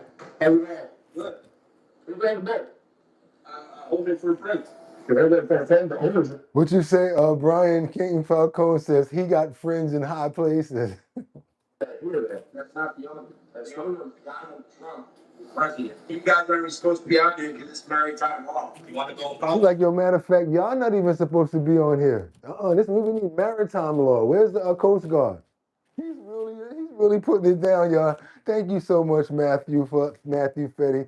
$10 for DRM. Republican Media News, Pakistan, owned by Dubai Shell in Europe. DRI, known as Kind of Republic Media, nonprofit, and they use the algorithm for recognizing clout. Let's keep on going. I ain't know about that, but thank you for telling us. Let's go. Everybody, thank Matt for the $10 super chat because he's showing some love today. He know that we got that premium bill coming up. We got these bills coming up. So you know what? We appreciate you guys, and let's keep going. Let's go. Let's go. No, don't go. I'm not going anywhere. You're not going to go? No. Yes or no? I'm a veteran of the United States Army. Thank you for your service. But I'm part of the Hells Angels, which protects the United States government. And He said he part of the Hell's Angels, which protects the United States government too. I protect the president as well. I mean, we gotta get him off the boat. And the owner doesn't want him on the boat. He doesn't know who he is. Somebody said, what you said? You said take it or fake it. You said fake it till you make it. Irish. Never seen him before. So we're gonna have to escort him off the boat, and there's a 3-foot gap between the boat and the dock. So if he's in custody, we're gonna have to figure out how to get him. We'll have to jump on the boat over there. And like I said, you guys, Florida never fails. You mentioned that unless you have something to arrest you on, that you're not gonna go. You do have something to arrest you on. Alright? Yeah. We'll explain it to you later. Alright? But I'm not getting off this boat. You're not getting off this boat? Hanging off the side, waving here to them. Yeah, I do. Taser ready. I'm gonna call you. Come on, I need you to stand up for me. He said, look, go ahead and tase me. The boat belongs to Donald Trump. Again, we want to be cordial. I want to be as peaceful as possible. All right? Stand up. That's what we got to check you for. Y'all ready? Watch your head.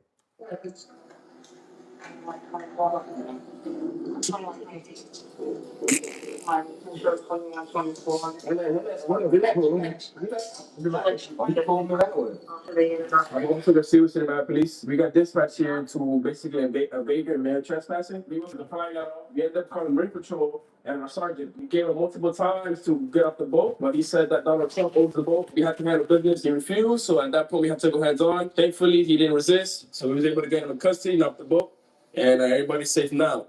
I will vote for Donald Trump. I will vote for Donald Trump. I will vote for Donald Trump. Let's keep on moving forward. That was a good one right there. That was a good story. If you appreciate stories like that and you like to see much more, go ahead and double tap that screen and get those likes up. And also become a member. Subscribe to the channel. I didn't know that. As soon as I saw the laughing faces, why you do that to me, One Love? Why did you do it? I was good until you put those laughing faces up there. I just wanted y'all to laugh, not me. Let's keep on going, you guys. Let's go. Y'all ready? Because I got to get into it right now. Don't say this, don't say that. Change the lyrics. Everybody's a critic. It's getting kind of hectic. What's the name of that group? What's the name of the group that made the song called It's getting kind of hectic. It's getting kind of heavy. Don't say this, don't say that. Change your lyrics. Everybody's a critic. Come on now, tell me the name of that group. If anybody out there knows the name of it, there you go.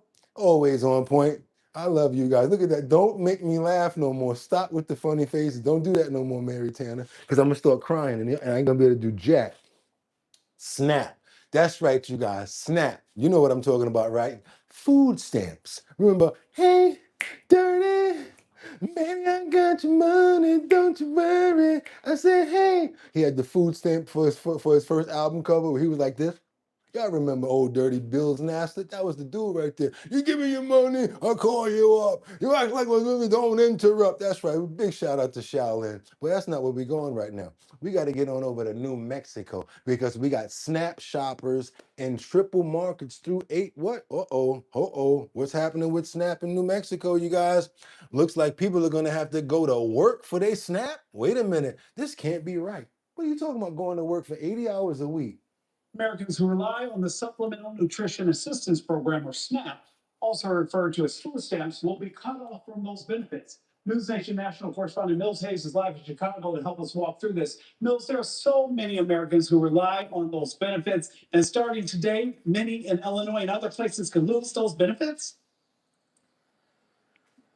That's right, Nick. Illinois is one of a few states that will start seeing people lose these benefits. And Illinois state officials say that up to 150,000 people could lose their benefits starting today. And this is all a part One big beautiful bill that passed last July, it put stricter work requirements in place for people applying for SNAP benefits. And the new rules mean that adults up to 64 years of age without young children now have to log 80 hours of work, volunteering, or schooling per month. And that also So you got to work at least 20 hours a week minimum in order to keep on getting your SNAP benefits, you guys. I know, I'm telling you what they're doing. It's a deterrent to get you off because you're not going to see any extra money. You're going to be like, you know what? I might as well get a regular job. Let's keep on moving forward, you guys. And yes, we're supposed to be at 300 likes right now, on our way to 4. You guys, do me a favor. Look at those numbers right now. And if it's not at 300, make sure that you double tap that screen, because if you didn't double tap the screen, that's probably why it's not at 300 yet. Let's get those likes up, you guys. Come on, let's go.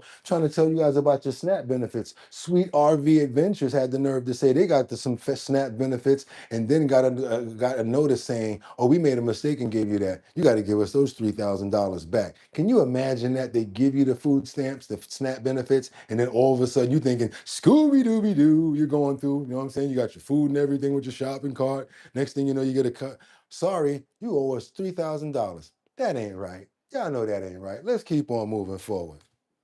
includes veterans and people experiencing homelessness, which is a change as well. And food banks across the country say that they are preparing for an increase in demand. Just the increase in people coming to receive food, it can put a burden on us. People who normally wouldn't use pantries because they could use their SNAP benefits, they prefer to do it that way, will have to now come to the food pantry. And that might see us having it limited to families that are already clients that have been coming here for years. Feeding America says that for every 9 meals that SNAP provides to families, that they only provide about 1 meal. So you can see that the food banks are seeing a strain and also dealing with higher grocery costs as well, Nick. Thank you so much, Kendra, for the love, for the gift right there. We're going to snap back. We're going to snap back. We're going to snap back. We're going to snap. Let's take them to the supermarket. We're going to snap back. We're going to snap back. Let's go, you guys. We still got more snap coming in because I need to talk to you guys right now. Yeah, New Mexico SNAP shoppers can triple benefits if they go to the farmer's market through August the 31st. This is what we like to do, you guys. We like to give you guys some information wherever we can. So this is the best that we can do for you right now. So if you are receiving SNAP benefits, there are places out there that you can get the bang for your SNAP buck. Let's keep on moving forward. Let's go. New Friday, the state is changing how certain household expenses are verified when families apply for SNAP or report changes. As of May 1st, New Mexico will require documentation for housing, utility, and dependent care expenses, all to help ensure SNAP benefits are calculated accurately. So they're trying to say that they're trying to act. You guys got what's going on here. They're trying to say we want to just make sure that we calculate everything correctly so that we can keep the system flowing. That's what they're saying. Let's go. State officials say if those expenses aren't verified, they may not be counted, which could mean some families receive less assistance than they qualify for. Here's what That's the Sean Ye to get you to tell on yourself. So then when you do tell, boom, hits you up like Sweet RV, make you have to pay some craziness. You can use to verify housing costs, a lease, mortgage statements, housing agreements, or a letter from your landlord. Yeah, so they want proof all around the board right now. What's your lease say, how much rent you pay? What's your mortgage? What's your housing agreement? And if you ain't got none of that, a letter from your landlord to do, because if he's lying, we're going to go after him.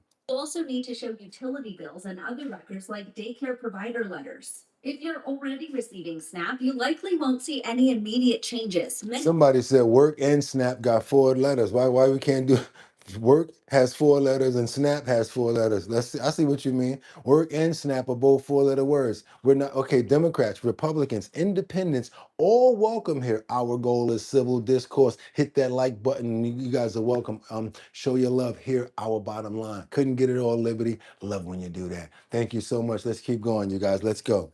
Many of these expense verifications are reviewed during your renewal period, especially if your information has changed. People really should know that everybody is welcome. The New Mexico Farmers Marketing Association is also offering incentives to help SNAP customers buying locally grown fruits and vegetables at farmers markets. Here's how it works. At the farmers market, SNAP customers should first stop at the information booth. There, they'll be asked how much they'd like to use from their SNAP card. Does it affect the Native Americans on the New Mexico, or they got other assistance if on reservation? Good questions, Angel. And in return, they'll receive special tokens to spend. I retired. I was taxed enough to feed 3 families on social assistance. That's crazy, sickening. At the market. It basically gives SNAP shoppers 50% off their purchase of fruits and vegetables. Year-round, SNAP customers get their benefits doubled. Ellen, you actually might be eligible for SNAP if you report everything and you paying so much for gas and things like that. But they're gonna be all up in your backyard messing with your pit bull, meaning they're gonna want to know everything. And you never know what they wind up giving you. It may be just a very small amount of money, like $45 or $35 a month. You never know, but it might be something that you might want to look into. Sadly, I come from a background that had a lot of people that were on food stamps and welfare. That's what they used to call it when I was on it back in the day. Anybody remember the cheese line? Come on now, stop playing. Everybody here ain't perfect. Don't act like y'all ain't never get no food stamps before. I got them. I'm not going to even lie to you. Used to get them. Not me, but my mother used to get them. It's real out here. Why you think I be saying this? I'm down here for a pimp. You think I don't know? I'm not just speaking whistling Dixie. How you think I know about this stuff? I'm talking about we used to be on that cheese line. It used to be, oh my God, they used to be so. I got to tell you guys, was it embarrassing or was it more aggravating? Was it more embarrassing or aggravating? I don't know. Be on the line waiting for the cheese at the church, and then when they come out with this big hunk of block of cheese like this, you having some good grilled cheese sandwiches with that big government hunk of cheese. Man, stop acting like y'all know nothing about the food stamp and government cheese. If you lived in New York, I don't know anywhere else because this is where I'm from. But if you lived in New York in the 80s and in the early 90s, you know about government cheese. You know about it. You had be in the bathroom like this.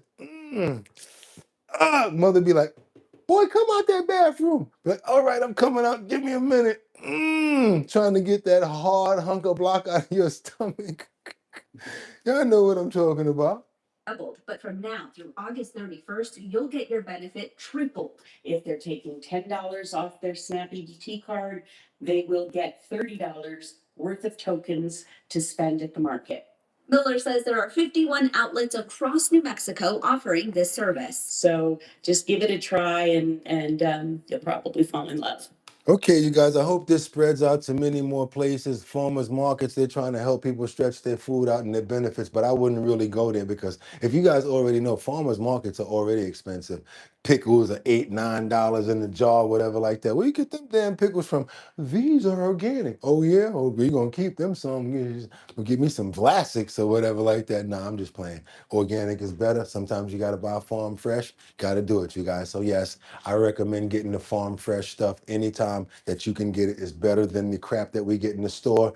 And at least you know it's organic. Let's keep on moving forward, you guys. Let's keep on doing it. We got to go over this taxpayers reportedly. What's this right now? I don't like this right here either. Maybe if we stop doing stuff like this, we won't have to pay so much when it comes down to food stamps and stuff like that. It seems like I think we need to concentrate more on our country versus other countries, even though we really try to help people out.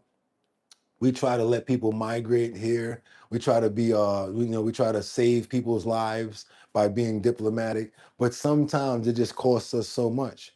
Like with all of the illegal criminals coming, illegal immigrants coming in, it costs us a lot.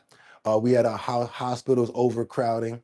Now we have less places for people to stay. Let's be honest about it, you guys. And now we got another situation right here where the United States is stepping in, and plus people like us, taxpayers, are reportedly now going to face a multi-million-dollar bill to monitor and return ISIS brides. The price to monitor ISIS brides. A probably return to Australia could reportedly, should I say, cost authorities millions of dollars. Monitoring high-risk individuals could cost up to $2 million per person. That's according to a report in the Daily Telegraph. There are concerns they could receive welfare benefits if no restriction notices are placed They're going to get some welfare benefits. on the group. Opposition leader Angus Taylor writing to the Albanese government calling for an explanation as to whether they will be charged upon their return to Australia. We've heard from Home Affairs Minister Tony Berg too, claiming the government will not repatriate the women and they could face the full force of the law upon their arrival, according to the minister. Now, I don't know what you got them shades on for because everything is covered. It ain't like you're going to get no sunburn, no disrespect, but okay. So yes, we are now going to be responsible for paying housing and for flying them to different states and different countries. And they're talking about millions of dollars, again, out of the taxpayers' pockets. How do you guys feel about that? Let's get on over to New Jersey now. And again, if you appreciate the content that we show you guys every day on Our Bottom Line, which is the #1 show on YouTube while we're on, go ahead and hit that like button, double tap that screen and get those likes up. All you got to do is boop, boop, hit that screen on your phone. Just go like that, get those likes up, get some more people over here. We got to get on over to New Jersey. We got the FBI. They cracked down on a non-citizen sought for illegal voting. Yeah, we got some situations over here where we got some non-citizens who've been caught voting illegally. Let's keep on moving forward, you guys, in New Jersey. Let's see what's going on in New Jersey because we go everywhere. It's a crackdown. Welcome back. The FBI cracking down on illegal voting, charging 4 non-citizens in New Jersey for lying on their voter registration forms and then casting their ballots in multiple general elections. They later allegedly made false statements when applying for U.S. citizenship. Director of the FBI, Kash Patel, adding that non-citizens voting is a federal crime, period. And while other administrations may have looked the other way in the past, those days are over. Let's bring in Fox News contributor and retired NYPD inspector Paul Morrow and host of the great weekly rap sheet on Fox Nation. Good morning, Paul. Let's get those likes up, y'all. It's interesting. Director Patel points out that past administrations may have looked the other way. They're not going to. This is an interesting case out of New Jersey, but do you think this is something that maybe we see more of?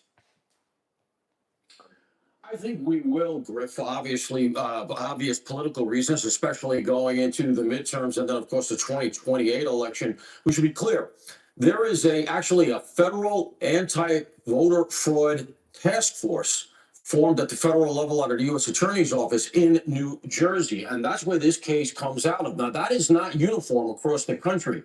New Jersey is somewhat unique with that. There are other states that do enforce against this kind of stuff in different ways.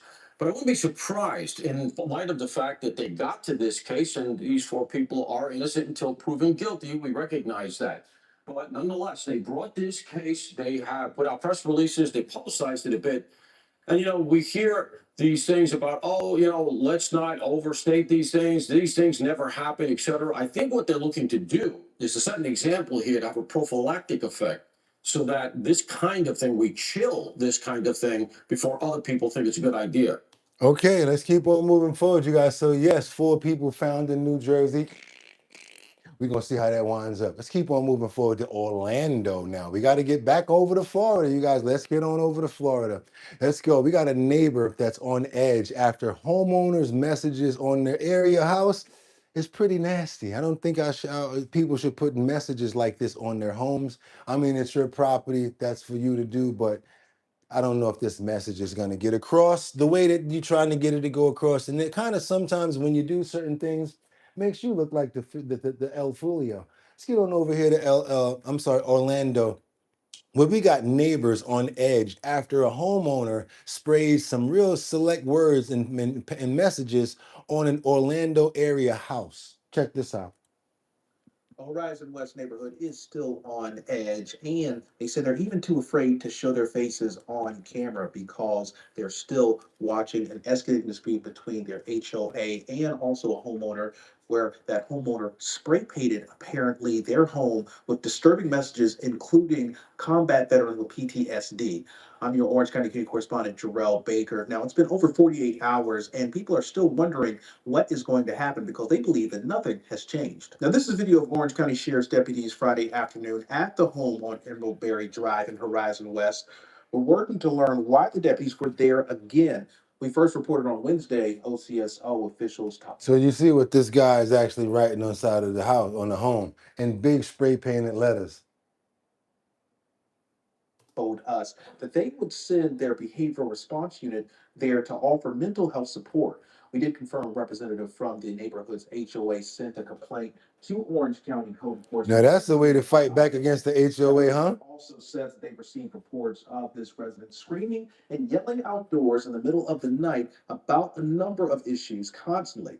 Now they're asking Orange County to investigate and help if they can. The county told me that according to their code, no one may intentionally deface the exterior of any building with graffiti or markings, and the property owner must restore it to an approved condition. The county says right. That's the HOA right there. They going back. He must have real issues with his HOA right there. So he's really trying to turn it up. He's putting the case number on the outside of his home, spray painting that he's a PTSD Army veteran, and putting all the information that he wants people to know outside his crib. And it got the police to get over there. Hey, he's getting the reception that he's looking for. Let's get on over to Denver. We got to get on over to Castle Rock. We got a family that's without a home after a fire caused by a neighbor's barbecue grill. You guys, if you don't know how to grill, if you don't know how to cook, and be careful with those the briquettes. Be very careful with charcoal briquettes. Make sure that you guys get those fires all the way out after you've cooked and you've used your grill, because yes, there's a possibility that they can fall over.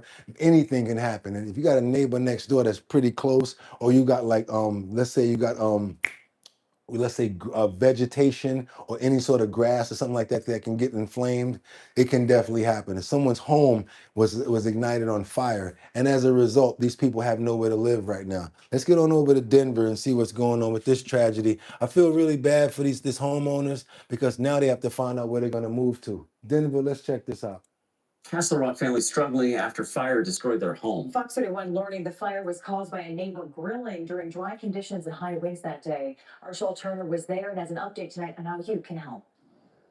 You can see right behind me, the house is boarded up and wrapped up with plastic as this family of 5 trying to find a place to stay, trying to find a new home, and trying to figure out how to replace everything they own. You go to give the twins a bath and you're like, I don't have soap, I don't have towels. It's very daunting to think I have to start over.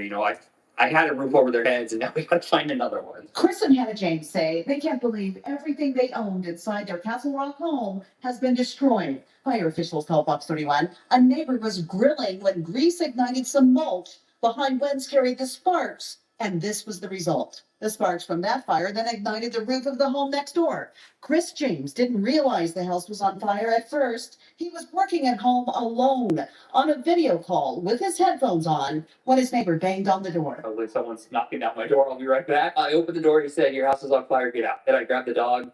I had the cat for a moment. And then right as we were walking out, the window broke in and the smoke alarms went off. And that scared her off. Firefighters saved his kitten, but she later died. The couple tells Fox 31 many items they lost are irreplaceable. My wedding dress. Things that one day I would have loved to have given my children. To make matters worse, their insurance had just lapsed due to an oversight. The Jameses say they're grateful to know family, friends, and neighbors are surrounding them with support as they take on what comes next. It's just little things that you take for granted, and my kids are young and they don't totally understand what's going on. I think a lot of that has to do with the amazing people that have just brought toys to my parents' house and clothes. We have our family, and that's the most important. That is the most important thing. But even with the rain that is falling here tonight, firefighters say it's important to remember many fire bans and restrictions are still in place along the Front Range. So check your county's website to make sure you know what and what not to be doing. Smurfette, thank you.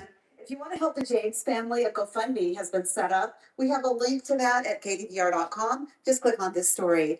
KDVR.com, you guys. And this is the Castle Rock family without a home after fire caused by neighbor's grill. It's Fox 31 Denver, you guys. Fox 31 Denver. They're saying in the bottom of this video right here, they have a place right there in the description, right there, where you can actually donate to those guys right there. It's the home page. We got the subscribers, and yes, I see it right there. What is it? Okay, the Castle Rock family lost their homes. Okay, yeah, it's a GoFundMe, you guys. So let's try to get that done. See if you guys gonna show some love. Castle Rock GoFundMe is set up for the family. Let's go, you guys. KDVR.com.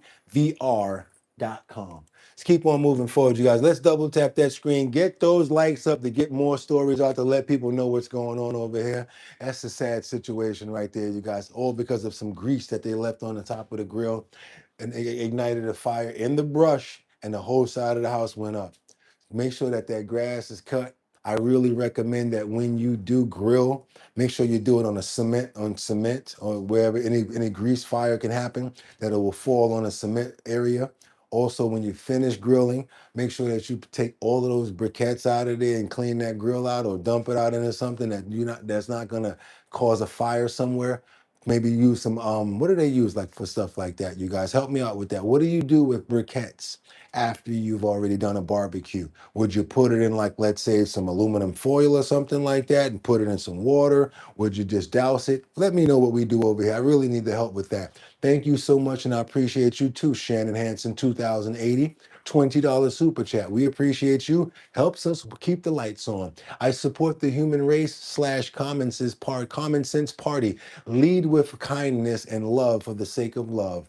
And we love love over here. And thank you so much. We want to pray for the family that lost their home in this situation. They're going through it right now. We're going to hope that many people come to the rescue of their neighbor and show them massive love, hoping that they get their things together and get everything fixed, even though they already lapsed on their insurance because they had an issue. And people in the comments are saying that they should sue. I actually do believe that as well, but I don't know how much money they're going to get, but they should still sue. Probably should sue the insurance of the people next door. That's right. And hope there's no minimum on something like that either, because in small claims they put a minimum. I want to pray for everybody. I want to pray for the kids, and I'm glad that the family and the kids made it out. And I want to pray for the kitten, because the kitten lost her life afterward. They weren't able to revive her after she went back into the home. She was scared. Amen, you guys. Amen. And that's a family member that he lost too. Can't just get that back. Let's keep on going, you guys. We got to get over to Milwaukee. To Neil, to Bible, Hopperstown Incorporated. Yeah, I used to watch Laverne and Shirley too. We're gonna do it. Give us any chance, we'll take it. If there's any room, we'll make it. We're gonna. I used to listen to Laverne and Shirley too. Grandma made me watch that too. The Big Ragu. Come on, you guys. Let's go over here and see what's going on in Milwaukee. What's next for Ridgeland? The farm with the Beagles. Yeah, remember the farm with the Beagles? Stop laughing at me for knowing all these songs, Mary Tan. It's not my fault. It's Minnie's fault. It ain't my fault. It's Minnie Crawford's fault. Well, we begin with our big story tonight at 10. A historic rescue is about to get underway. I'm talking about 1,500 Beagles. They are headed for a new life outside of Ridgeland Farms. The dogs were born into captivity and destined for a life as work in a science lab. But today, animal welfare nonprofits announced they have signed a contract to buy most of the Ridgeland dogs. Shannon says, I grew up in Milwaukee and I'm currently just out of the city. Okay. Thank you so much for the sparkles. Very sad, Lisa. Very Keel, no doubt. What else, you guys? Democrat, Republicans, independents, all welcome here. Our goal is civil discord. Hit that like and welcome the best morning show, the morning news show around. Our bottom line. Good vibes and good current news. Get them! Let's go. That was liberty and justice right there. And if you have not got your likes up, what are you waiting for? Subscribe to the channel. We do this every day. They would not say how much they paid, but the president of Big Dog Ranch Rescue said it was less than the $1 million floated earlier this month by President Trump's daughter-in-law, Laura Trump. She's on the rescue board of directors. All we really care about is the best outcome for these dogs. That's right. We didn't want to see them get sold, put in the wrong hands into other testing labs. Ridgeland Farms would not say exactly how many dogs they will retain under the deal, but data from the USDA suggests Ridgeland could still have as many as 700 dogs even after this rescue. Crews Okay, planning to begin Kendra. removing dogs from the Dane County breeding facility starting tomorrow afternoon. They expect the removal to take up to 10 days. Now, we have learned the Dane County Humane Society is gearing up to prepare for about 500 of those dogs. 150 will be going to the Humane. So they're finding ways to get all of these dogs out of this lab. You guys talking about what are they? They don't work there. They were using them because they're the type of dogs that don't complain. They don't like. They're not. They really quiet, docile. So you know what they do? They use them for different tests like shampoos and things like that. No, don't do that on no animals no more. We not with none of that. We want all the animals free and to be able to be alive and have fun and be dogs. We don't play that around here. In society, a real crusty Adam was live in the newsroom tonight in Bria. Winter said, I'll take one. Them beagles are so cute. I like the way they bark. I like the way they bark, right? Well, this is a lot of dogs to take it in a really short amount of time. How are they prepping here? That's right, you guys. Those beagles are expected to make their way to Milwaukee and the 5 other Wisconsin Humane Society campuses in the coming days. The Humane Society tells me it's all hands on deck, but they are hopeful they will be able to get these dogs their forever home. Beagle for you. A beagle for you. Give it to Oprah. Let her give one to everybody in the audience. A beagle for you. A beagle for you. It's the calm before the beagles. The Wisconsin Humane Society preparing to take in 150 dogs from Richland Farms. For many of these dogs, it'll be the first time they've worn a leash or a collar or walked in the grass. Play with toys, like the whole world will be new for them. Angela Speed with the Humane Society says half of the beagles will be going to Green Bay. The other half will be split up between. Would you look at that face? Do you see that face? How could you do anything wrong to that face right there? You guys, come on, let's double tap that screen for that face right there. Show some love. Show whatever kind of love you can right now for that beagle face right there. Look at that. I'm talking, it don't matter what kind of dog you like, whatever kind, you take that dog. Somebody say like this, you're going to take that dog. You're going to be like, okay, thank you. I like beagles now.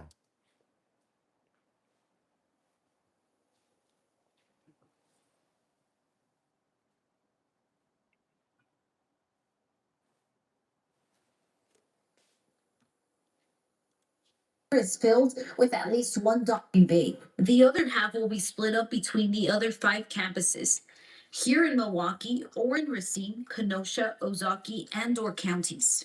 It is a lot of dogs to take in a short amount of time. And while walking here, we have noticed almost every room here is filled with at least one dog inside. And with more coming in, the Humane Society is working to make up more space, but they also need your help. We are asking for foster parents, both for the dogs currently in our facilities, but also for this incoming wave of beagles. I cannot emphasize enough the importance of foster families because it's like having another shelter.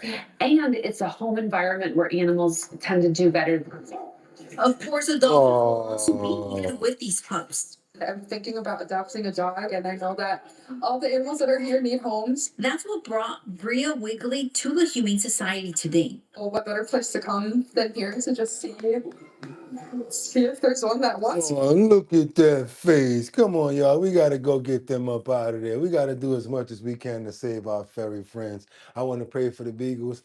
I want to pray for all of the people that are involved in this because you guys are truly angels and I love you. Anybody that takes care of animals, that make sure that they're safe and that make sure that they're good, you guys are angels. And I want to thank you for revealing your wings. I want to show love to every one of those beagles, everyone that's thinking about starting a rescue, and everyone that has a dog, everyone that has a rescue here as well, and everyone that's already fostering. Big shout out to you guys. You're great people, and I love you. Amen. That's right, you guys. Take care of our animals. Let's get on over to Kansas/Wichita. They got a 100-foot andrometonic dinosaur in the suburban Wichitas that caught on fire after lightning struck it. You're going to be able to see this. You're not going to hear too much. But you know we got to go everywhere. As soon as I heard about this, I said, yeah, we're going over to Wichita. Because I guess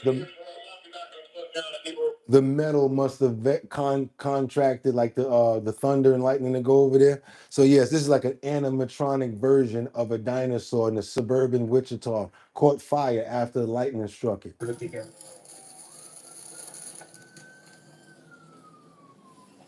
4 on the large second door fire. Everybody stay rolling in. Anybody know this dinosaur? Anybody know about this dinosaur? Access there, 82.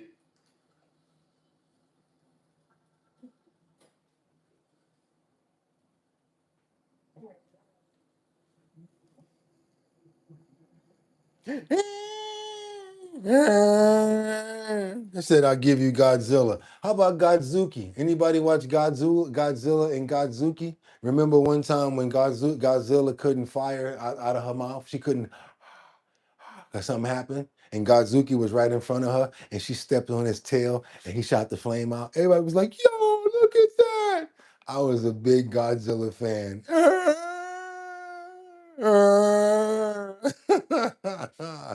Oh man, I remember all that crazy stuff. Let's get on over to where we going?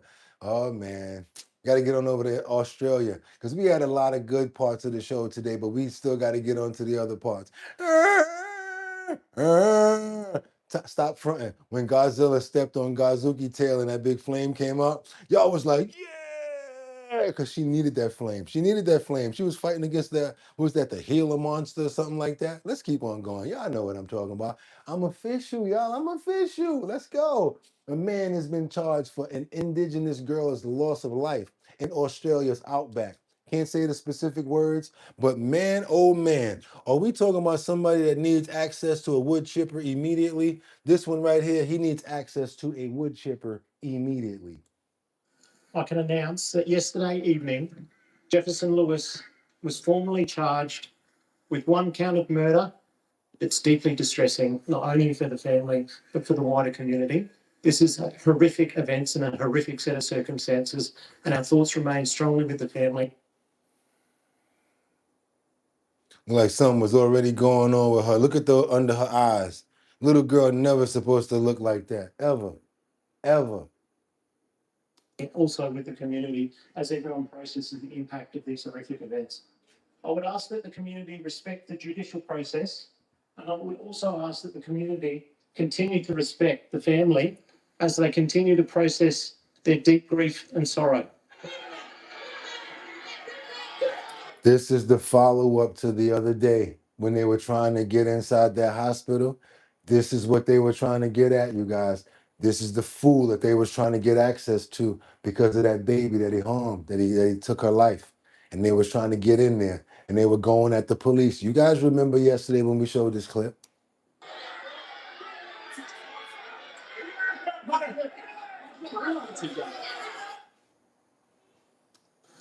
And if they would have got in there, I'm talking about they was throwing rocks and stones. They was trying to get at the police. They were mad at those police for not letting them get in there. And now we see why. Now we see why. You saw that. They had him. Well, they had him before the cops took him in the hospital. Oh, that's probably why he got beat up like that. Okay. They had him before the cops got. That's probably how he got beat up like that. See what I'm saying? Look at that. Winter rising.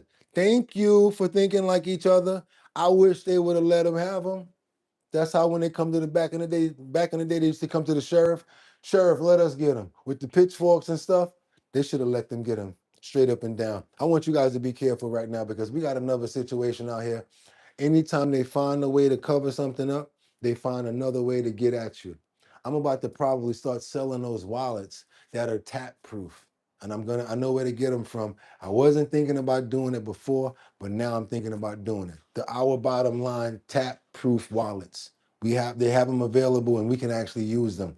Anybody that has your debit cards or your credit cards in your wallet in your back pocket, I know we've been talking about this for a long time, but now is a real time to be careful. We got this thing going on called ghost tapping. It's a scam, and why you need to know about it to stay safe. They're walking around with the scanners, and they don't even have to touch you. They bump into you, and now they just scan like $1,000, $5,000, $100, $200 off your card. You guys, it's not always about the scamming machine where you swipe it. They got this new thing called ghost tapping out. Well, your wallet never leaves your pocket, but somehow your money does. It's a new scam called ghost tapping. Kendra. Thieves use contactless payment technology to charge your credit card and steal your information. Action on consumer investigator Jeff Deal has a look at how scammers pull it off and how you can stop them. These days, money moves in modern ways. A tap here, a tap there. It's speedy, it's easy, but that ease can also make it easier for criminals to cash in. We're seeing these ghost tapping scams appear more and more, I believe, because we're all using this feature, this tap to pay. It's very convenient. Jerry Minderberg with the Better Business Bureau explained the latest fraud fad. So I go over to you like this. I go put the amount inside that I want, like let's say $50, and I get close to you. All I gotta do is get close enough to your wallet. I ain't gotta even touch you. Ba-ding! I got you. I got you. Thanks for that 50, that nifty 50, y'all. Ghost tapping, a proximity-based scam that uses that same tap-to-pay technology to steal money from a card or phone, even if it never left your pocket. In one case, the consumer reports losing hundreds of dollars, but this other one, they claim they lost nearly $15,000. Jerry said in most cases, it's a transaction you agree to make, often a street vendor or maybe someone going door to door, where you may not be able to see how much you're being charged like you would at a regular store. You're kind of trusting that person to put in the correct amount, the amount that they promised that they're going to charge you. But perhaps the scariest type, a criminal armed with a cheap device that just walks close to someone and initiates a payment without the victim even realizing they were hit. An attacker doesn't even need to have it out. They can simply just bump against your wallet and just automatically steal the information through essentially a wireless radio frequency. Thank you. That is smart, Calessa. She says, I always keep mine locked. That's something that I'm going to go talk to the bank about. How do I lock my card when I'm not using it? Real smart, Calessa. James Chatwani, a cybersecurity advisor for Guide Point Security, says it's like pickpocketing with a modern twist. You got to get RFID wallets and card covers, says Ad Brains. I'm telling you guys, be careful about this. I've turned the NFC off just to swipe my card. That's right. You guys be careful. I want you to know what's going on with this. That's why I always keep on telling you guys to double tap the screen and get more people over here. Because then when they see stories like this, they appreciate it. We're not just a news story or news show. We got educational stories too. And you gotta help out to the other people that don't know about us. How do you do that? You double tap the screen, YouTube sends up a signal, and people come over here like, yo, what the hell is going on over there? They get to see these stories and learn. Let's keep on going, you guys. Let's go. Their insights show ghost tapping claims have surged 150% over the past year. Really, everybody is at risk. What money, Rich? What money, Richard? I don't like that. That sounds horrifying. Like scam artists. So how can you protect yourself? We tested a few different options. First, an RFID blocking card costing about $1 a piece. Slip it into your wallet and it's supposed to protect the entire wallet. That one didn't work for us, but this 25-cent sleeve that wraps around the card did. But you have to pull it in and out of the sleeve every time. This $6 pouch also worked. Put your phone and cards inside and no signal goes out. Problem is, it also prevents your phone from working. And finally, our most expensive option, a $20 signal blocking wallet phone case combo. It worked. So for convenience, go for the case. For the cost, the sleeves. Also, the Better Business Bureau points out credit cards offer more protections than debit cards because So I was going to get the Our Bottom Line sleeves just in case you guys are interested. the charge is instant. Trying to get your money back isn't. For consumers, these ghost tapping scams can really be haunting.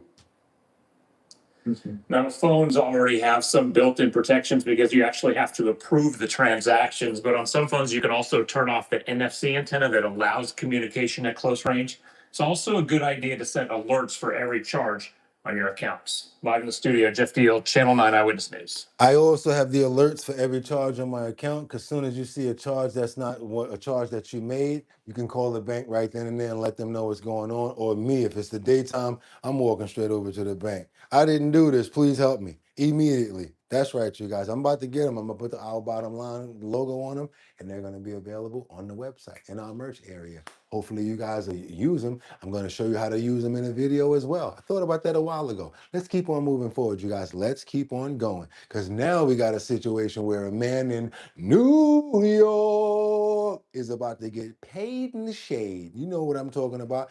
He's suing the New York Police Department for $100 million, but I'll sell it out right now for $2 and some envelopes. Y'all know what I'm talking about. Ezel, get from over here. Hey, Smokey, I'll clean up all that shit for you for $2. Come on, y'all. Let's keep on moving forward now, because we got a situation in New York where a man is suing the NYPD for $100 million after a brutal beatdown. You guys remember this? It happened in a liquor store. Come on, y'all. Let's double tap that screen. Get those likes up. It's time to go. We got more to get into over here. In New York City, graphic video of two police officers beating a man. Authorities say a case of mistaken identity. That victim now preparing to sue the city for $100 million. Here's ABC's Rhiannon Valley tonight. Okay, be patient. Timothy Brown, the man seen here being punched, kicked, and dragged through a New York City liquor store by two NYPD detectives in a case of mistaken identity, speaking publicly for the first time. I'm really trying to find out what the punches is about, though. Let's be honest, you guys. They already had him under control. All they really had to do was push him up against the glass or something. What's up with the two-piece and the biscuit? Why you got to punch the man in his face with a closed fist like that? He ain't even swing back.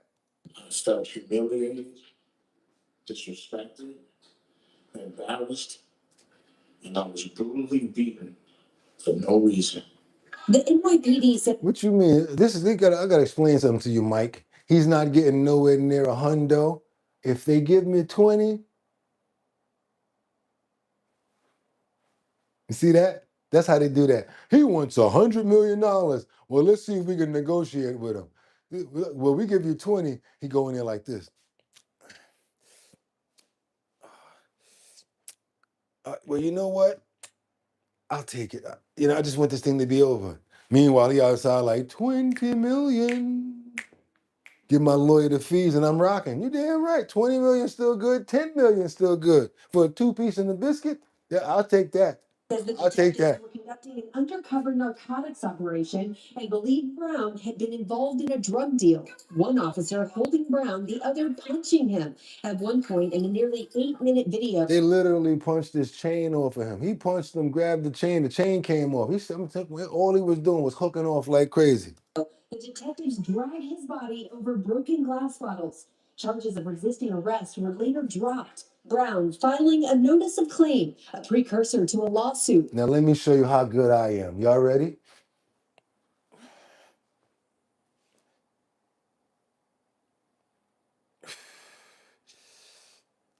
It's just when I breathe, because my ribs, they got me on this side. Oh, hold on a minute.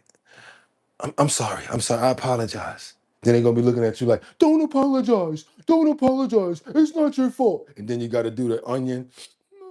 It's not used to being like this. I'm just not used to being like this. I'm sorry, y'all. I'm sorry. Oh, I'm better than this. I'm better than this. I am.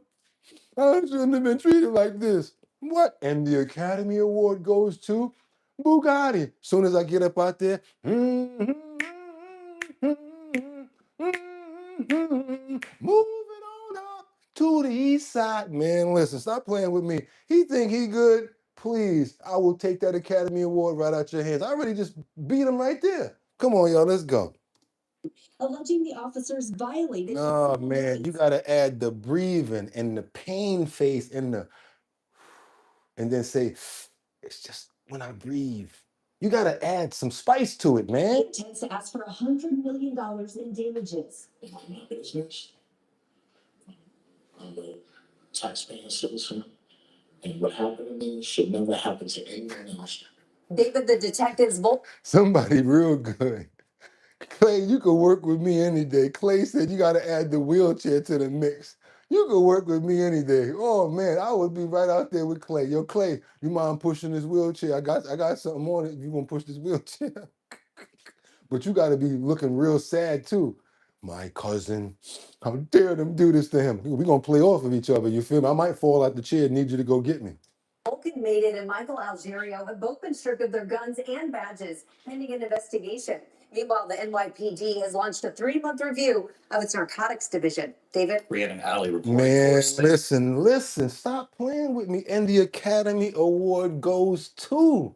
Told you guys I just came out of court. You think I wasn't doing it in there? Had all types of papers coming out, all with this. Oh, Your Honor, as you can see, I'm here in a suit to respect the court. I've been trying to get this case in front of you guys for 7 months now. My motorcycle has been in a lot for 8 months now? Things been in Jasmine Sullivan, 21 Savage, and Rick Ross videos. You have any idea how much monetary I lost from the opportunities I could have got, Your Honor? And this guy's over here acting like I'm just some crazy guy riding around aimlessly on the streets. I'm not that. I'm 50 years old, Your Honor. So all I want to do is be made whole. So how much are you asking for it? I'm going to use my rap name, Bugatti. $9,764. Because I know you got to keep it under 10,000. Not stupid. Well, you know what? You know what? You guys need to go out and have a conversation. After we have the conversation, as soon as I'm outside, I'm going in again, bringing out the papers, showing the pictures for the Rick Ross video and all of that. The guy that's there is looking at the guy like, hey, well, you know, and I'm like, so what can we do here? Because I would like for this to be over too. Offered me a number, and the motorcycle's getting fixed. Don't play with me. You guys need a little bit of help when it comes down to legal. Trust me, I know what to do. And this right here plays very well when you go in front of a judge. You know what they were saying to me when I came out of there? Are you a lawyer? No, I'm not. But are you damn sure know how to do it? Because when you got the right on your side and you know the law, you make it happen. Anybody needs some help when it comes down to the law? I got you. Same way I need some help with you guys right now. Because what I'm talking about, what I need you guys to do will help. And what is that? Go to our Discord. I would love for you guys to copy paste the letter to YouTube, the one about the strike that we got for something that we did not do. You know what I'm talking about. So what you got to do is go over there and send it over to them. You know what I'm saying? I need y'all to and send it from your email address to them. I need at least about 100 people to do that. If I can get 100 people to do that, then they're gonna be like, you know what? Maybe we need to go look at this on his channel. Right. I know you did it before, but I need 100, at least about 100 people send that email out. And you guys show some love to your boy. Go over to the Discord. We have enough people in our Discord to satisfy this one thing right here. And we're testing it right now because when you guys need me, we're gonna see how Bugatti act. Yo, Bugatti, I need you to help me, whatever. Yeah, but remember when I need you guys to help me with that strike? I am him. He is I, and I am him. I will call you out. Remember when I needed you to help me with the such and such? Yes, because I keep it 100. Why wouldn't you do it for me? Let's get on over here. New situation that we got to deal with over here. Are we good with this? Where we going right now? We going back over to Minneapolis? What time we got?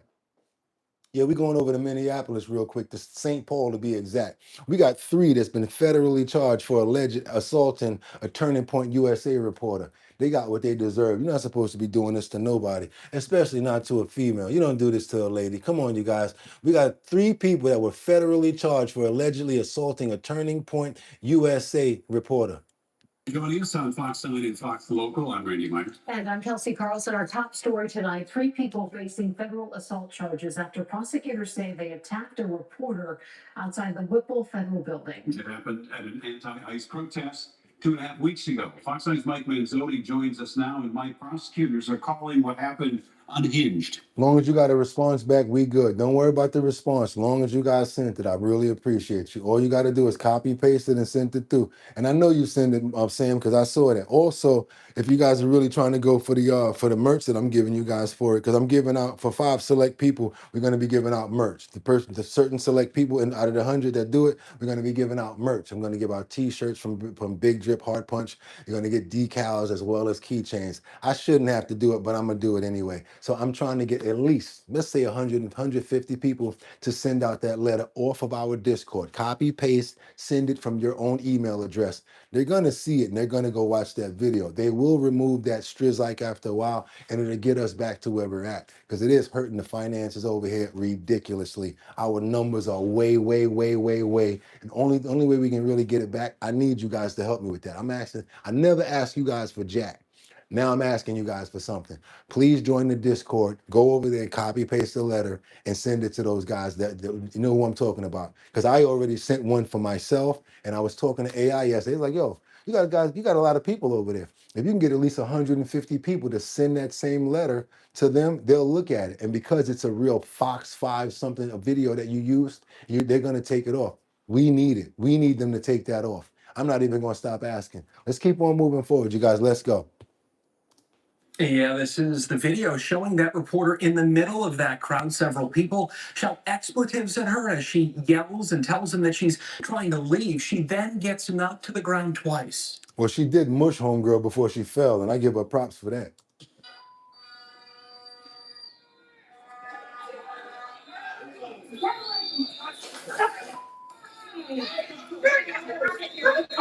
You gotta go. Federal prosecutors say the trio, a father, mother, and daughter, went after reporter Savannah Hernandez because she works for the conservative organization Turning Point USA. Savannah ain't soft. I like Savannah. Chris, Deanna, and Paige Ostrushko all face federal assault charges now. Chris and Paige also each face a count of interfering with a federally protected activity. In an interview last week, Chris claimed that he was just trying to defend his wife and daughter. The family claims Hernandez punched Paige twice, and Paige, they claim, pushed her to defend herself. Now, in a social media post earlier today, Hernandez, that's the reporter, thanked the Justice Department as well as the FBI for their work on this case. Also today, Hennepin County prosecutors announced an assault charge against the father in this case. They say they do not at this time have enough evidence to charge anyone else. Randy? Now, the best I can do for you guys, because I am not that good at Discord. Man, it's not that hard, you guys. I'm gonna be honest with you. It just looks challenging. Go to the Discord app and download it. Then you got to go through the search and just type in the name Our Bottom Line. The same spelling here, HOUR line. It's just that simple. The same way that you downloaded YouTube, go to the App Store and download Discord. It looks like a phone. I'm sorry. It looks like a PlayStation remote. The logo of Discord looks like a PlayStation remote, just like that. Then this is the Discord actually right here. And if you look at it, you see Liberty on top up there. You see all of the notes and all of the messages and stuff. This is just a big message board right here. I am not great at doing it, and I'm about to get a couple of people to help me work it. But we know enough to be able to function.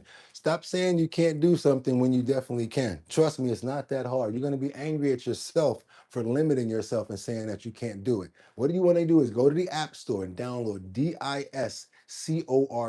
It's nothing but a big message board. Got places to do videos and stuff like that where you guys can actually interact. A bunch of you guys were already interacting. Collective is on there, Liberty is on there. A bunch of you guys are already on there. It's not as hard as you guys think. Mess around with it, and guess what? Sometimes you're supposed to make a mistake, because you're not going to get stuff right unless you just go out on a limb and play around with it for a while. Let's get into what? Our health and wellness section. Let me ask you guys, where we at on those likes? It looks like somebody said we were at 400. If we at 400, you guys might be getting a bonus today. Let's keep on moving forward, because our health and wellness section today is very important. I want us to learn certain things, because the simple fact is this: not all old people get liver disease. Not all old people get kidney disease. Not all old people get heart attacks. Don't think that just because you 20 something and you 30 something that these things ain't got something to do with you. You're eating processed garbage. We all are. That means that we're aging inside, seems like, which is much rapider. And with the crap that they're giving us, our bodies do not even know how to deal with it. You're not getting real minerals and vitamins. Our body's trying to figure out where to move this crap to, because it's all processed garbage. What we need to do is what? We need to work on the areas of those parts of our body to enrich them, to help them out. Places like our liver. That's right. We got to go into certain things like detox. We got to figure out how to clean ourselves. Sometimes we may have to take a fast, for a 24-hour fast, because your body needs it, you guys. That's why we're getting into this morning, because I care about you, and I hope that you appreciate all of the work that we did to find this segment this morning, because it's something that's very important, and I'm hoping that it gets us much more time with our lives, because that's what's important. Life is a gift. The longer you can get here, the longer you can be here, the longer you get to enjoy the gift. Even if you got it bad, let me tell you something. You might have it bad, but guess what? You ain't got it bad as everybody. And guess what? Many people would rather have your situation right now than be 6 feet under. And your situation can always change with the right type of attitude. Let's get into how to clean your liver in 3 days. 3 days. All right? Your liver. How to clean your liver in 3 days. We're talking about different areas. We're talking about incentives. We're talking about things that help the pathogens into new cells, utilizing autophagy. Yes, autophagy, where your body actually eats the fat and actually regenerates and helps your body create new blood cells. And don't think that just because you go on a fast, oh, I can't do it. I'm gonna be hungry. But you know what? The longer you fast, the longer you live, believe it or not. Because when you fast, you give your liver and your kidneys time to calm down, where they're not processing, where they're not moving stuff around all the time. I gotta practice my own stuff that I preach. Water. I drink a lot of water. That means that my kidneys are working all the time trying to process that water. Liquids and stuff like that. We have to be aware of what our body is capable of, what our organs do, in order to understand how we need to function properly. Let's get into the health and wellness section today, you guys. I hope you appreciate it. Please, guys, I see you got a lot going on in the comments. I know you got a lot and you really feel like it's important. I'm going to ask you to do me a favor. Let's please stay on topic right now. Please. I know you got a lot going on. Let's stay on topic for the health and wellness section right now. We got how to clean your liver in 3 days. Dr. Eric Berg. Dr. Eric Berg, DC. Let's get into it, you guys. Let's go. I'm going to show you how to cleanse your liver within 3 days. I've done every single cleanse that has ever been invented. And I'm going to tell you many cleanses that I've done. I've gotten sick. I start the cleanse and then I'm in bed for 2 weeks. This particular liver cleanse that I'm going to talk about is very different than my usual cleanses that I talk about in a lot of other videos. We talk about treating them with things after it's too late.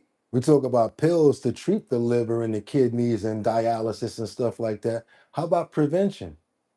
Where I'm talking about drinking apple cider vinegar, lemon drinks, ginger, but they're not going to even produce close in results of what I'm going to show you today. The question is, how does your liver actually clean the body? What are the things that are the most powerful so we can speed this process up? We have the detoxification of the poisons and chemicals, whether it's medication, the chemicals in your food, alcohol, etc. And then you have also the cleaning of all the dead cells, the waste, the pathogens that are in your body. If you've ever taken biology, this is a cell.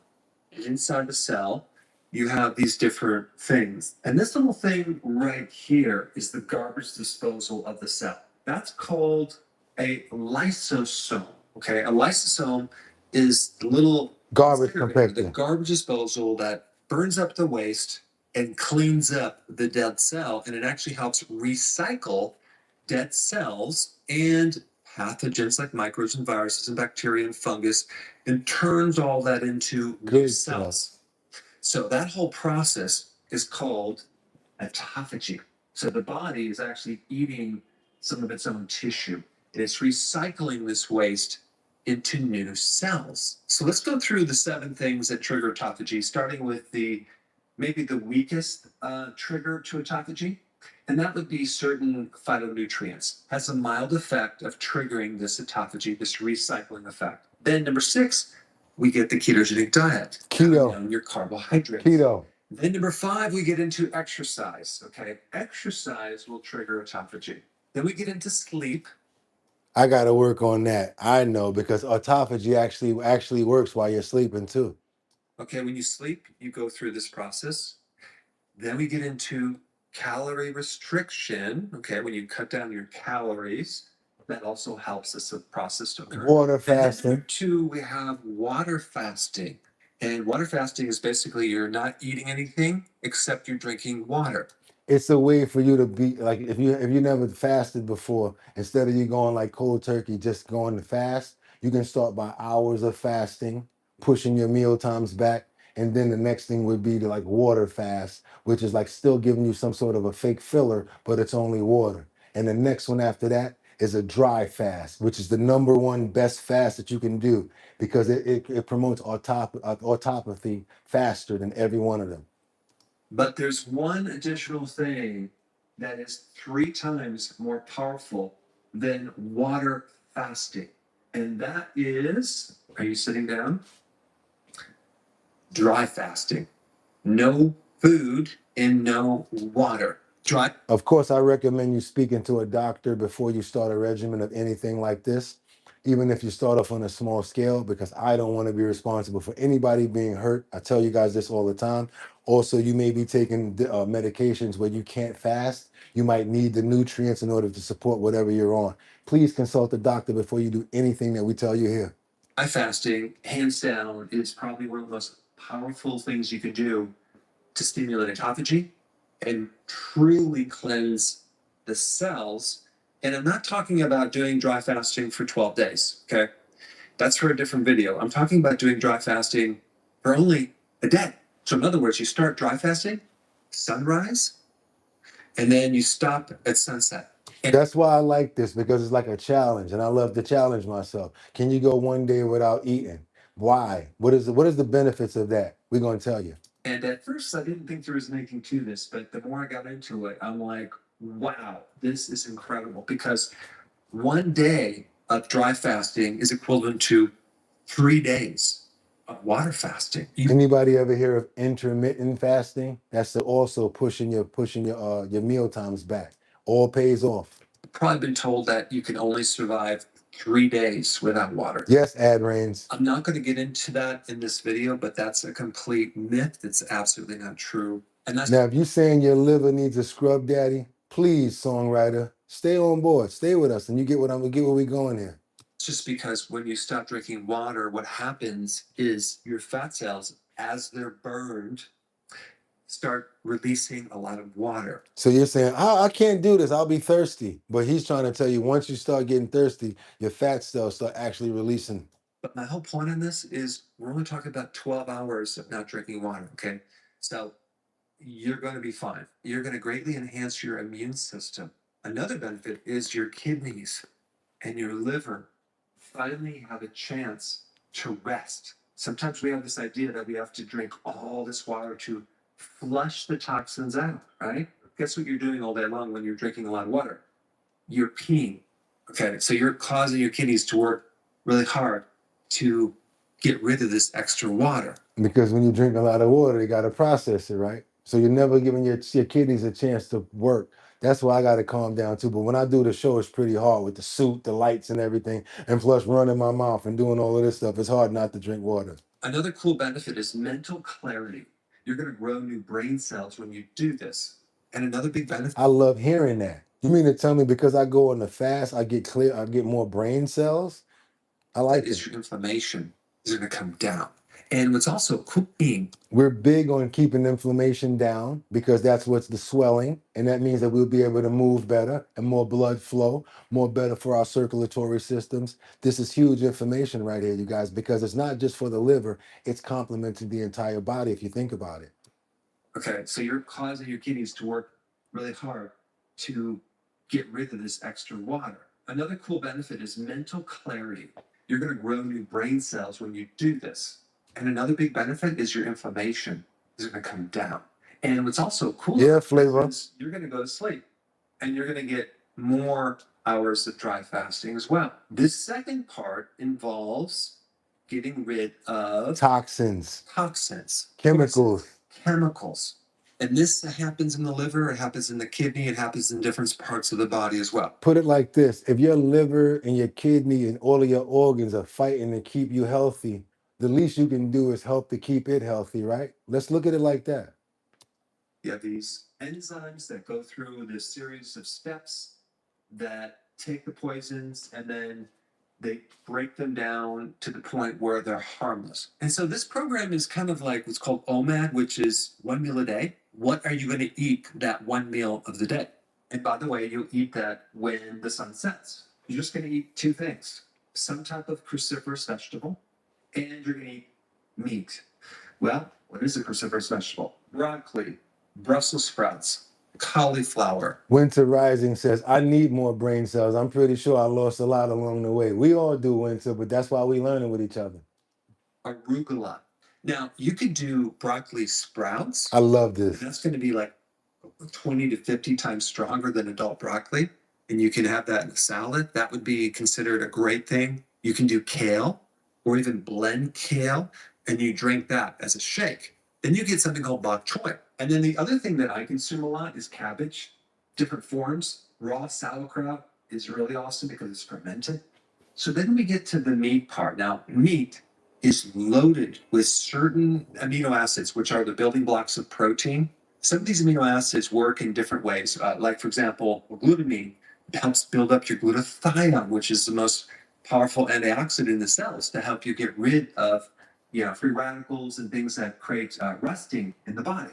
Meat also has iron, as well as the B vitamins, which also help you detox. And dry tasting. On top of that, this dry fasting, you have a sure winner to help clean out not just your liver and your kidneys, but the entire body. And you're going to do this 3 days a month. Now, So now we got to prevent. This is the real part, because now that you're getting rid of all of that stuff, believe it or not, your body was used to having that in it. So now it's not just, now that's not in it. So now we got to work on preventing the detox reactions.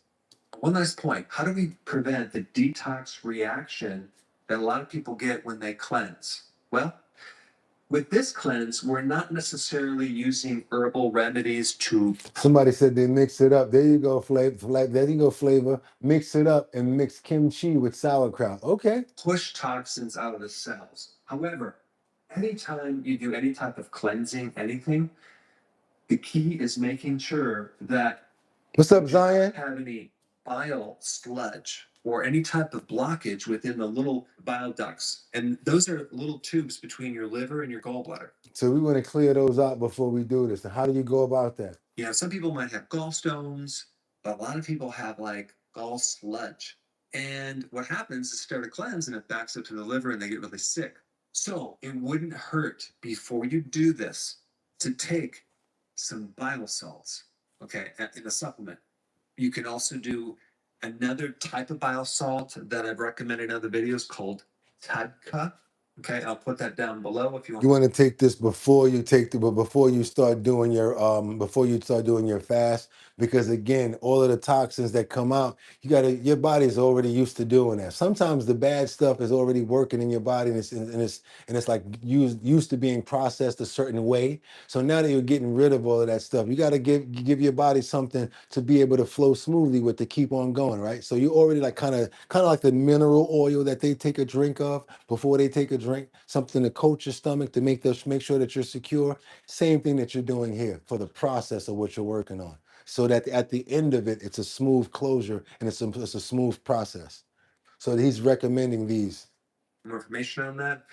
You can also use food to help thin the bile. One of the best things to thin the bile would be to consume beets. One last thing is beets for the blood with water. I've known of people who started to cleanse and they get this rock right stuck in their stomach and they become really severely constipated. And it happened after they started a cleanse. And the quick remedy that I always give them is some bile salts and an empty stomach, and that starts opening up this sludge and they get relief within hours. So don't forget that. Now, since we're talking about the liver and phase 1 and phase 2, love you guys too. There's a little bit more information about the liver that you really need to know about. And for that information, watch this video right here. And you guys know we rock with Dr. E. We always rock with him. I don't even know why it's not subscribed over here, because I thought I already subscribed to him. This is how to clean your liver in 3 days. And that was not hard, you guys, right there. That information was very informative, detailed, and clean as hell. And imagine that 5 days later, you got a clean liver. Clean liver. Now we work on the kidney. Take care of yourself, because the longer you take care of yourself, the longer you're going to be able to be here. We live in cities. We live around a lot of sorts of smokes, toxins, all types of stuff that's in the air, cars, fumes, and different things like that. Industry. We got to worry about our bodies as well, and the parts of our body that take care of us: kidney, liver, and also many different parts. Let's keep on moving forward, you guys. We're going to subscribe again. Make sure that we in there. And we got to tell you guys what this is: how to clean your liver in 3 days. And what's the channel? Dr. Eric Berg, DC. That is Dr. Dr. ERIC BERG DC. And if you're a member of the Discord, yes, This video will be up in what, the next 15 to 20 minutes in the Discord. So you don't got to go hunting for it or worry about it. If you want to see yesterday's video for the health and wellness, go to the Discord and you'll see it. You want to see the date? Go to the Discord and you'll see it. That's how we do it over here. You want to take notes? This way you can go right back to the Discord and see all of the videos that we do here. Become a family member, you guys. You got to get on over to that Discord. It is not as hard as you guys think. Discord. That is the name of it, you guys. That's again www.discord.com. I went fresh cold, never had it before myself. Went to the Apple Store. I mean Apple Store, App Store. Boom, downloaded it. Just like going on Instagram or something like that. Looks a little different, but so what? Then once you get over there, find Our Bottom Line by going in the search. Come on over and we're gonna bring you on in and we got you from there. And it's not hard, trust me. I'm learning as I go and I'm getting much better at it as myself. So hey, don't give up, you guys. Let's keep on moving forward. I got a fantastic story coming out of Montreal. Everybody from Montreal needs to be very proud of our little one here. We got a situation where how does a pot left on the stove overnight inspire a teen to win a science fair project? This right here is smart. I love it. Thinking about Alzheimer's, thinking about certain different situations that older people deal with. I love the fact that she was able to come up with this. I think she's 11 years old when she came up with this idea. You guys, you know how we say, we believe the children are the future.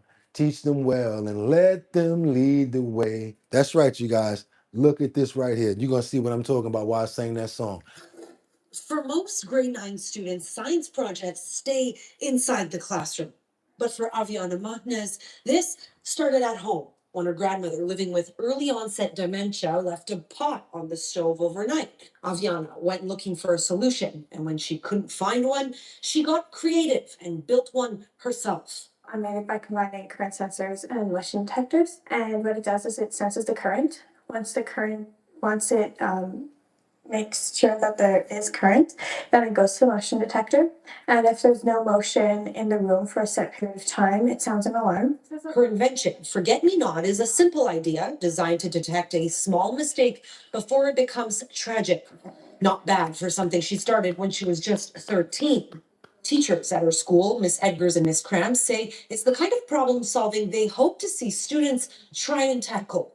Science never happens in isolation. Science, the heart of science is communication, sharing knowledge, and getting their hands dirty, working on actual real world problems. It's simply a model of what's to come. And for Aviana, that real world thinking is already paying off. Her project earned her the top spot at the regional science fair, beating out other secondary and even CGEP students.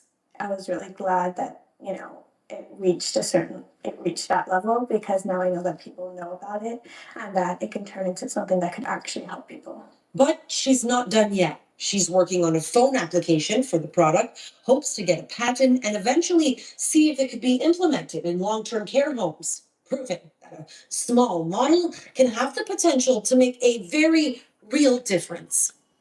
Felicia Pearl of Global News. So the device basically lets them know if you leave a pot on the stove too long, it says it senses the heat, the temperature change in the room, and it sends off a smoke alarm.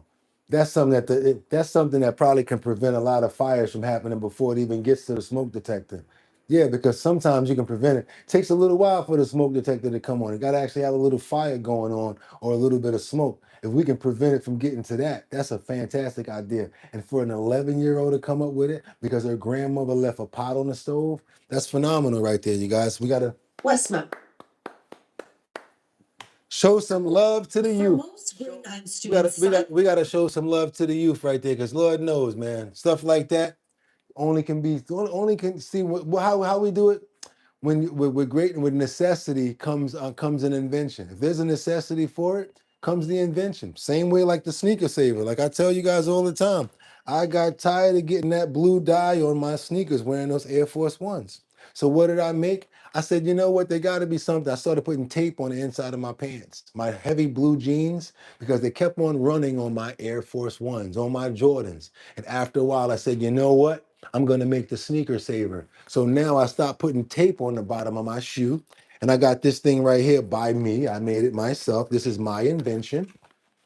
It's called the sneaker saver. You take it out. How you do it? You roll up your pant leg, you place the saver on one hemline, and you iron it on the sneaker saver. You cut the additional material. You put this around the bottom on the inside of inside of your denim jeans or your denim jackets, but really your denim jeans. And now your Air Force One and your sneaker touches this instead of touching up against the jeans. And this is not the water, I mean, the color will not fast to this. So every time your sneaker is rubbing up against this, you're not getting no rub coming off them hard denim pants that used to tear up my Air Force Ones all the time.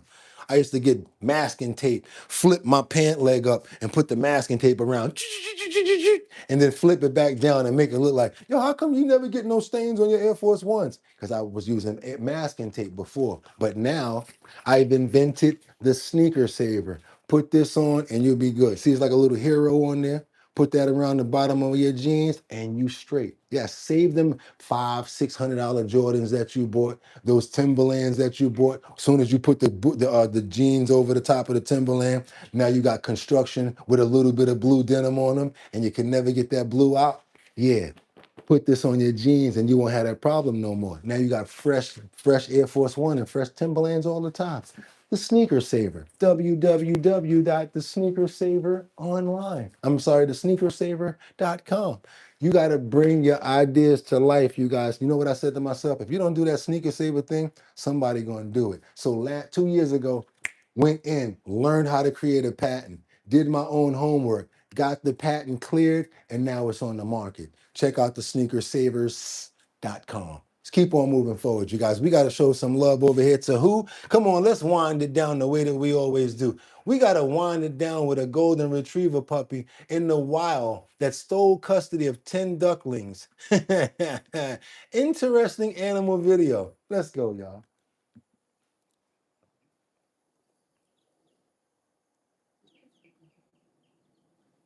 Got to be the cutest video I've ever seen in my life.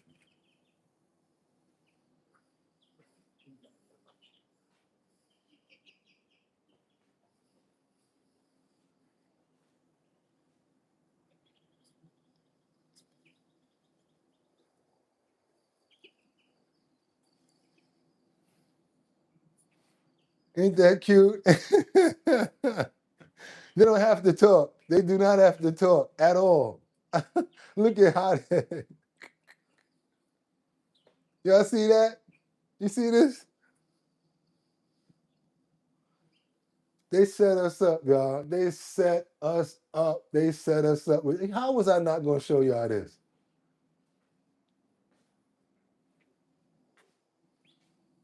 And they all like they following their mommy, right? And they all choo, choo, choo, choo, choo, choo, choo, choo, choo. They're like, Mom, that's you? Adorable, right?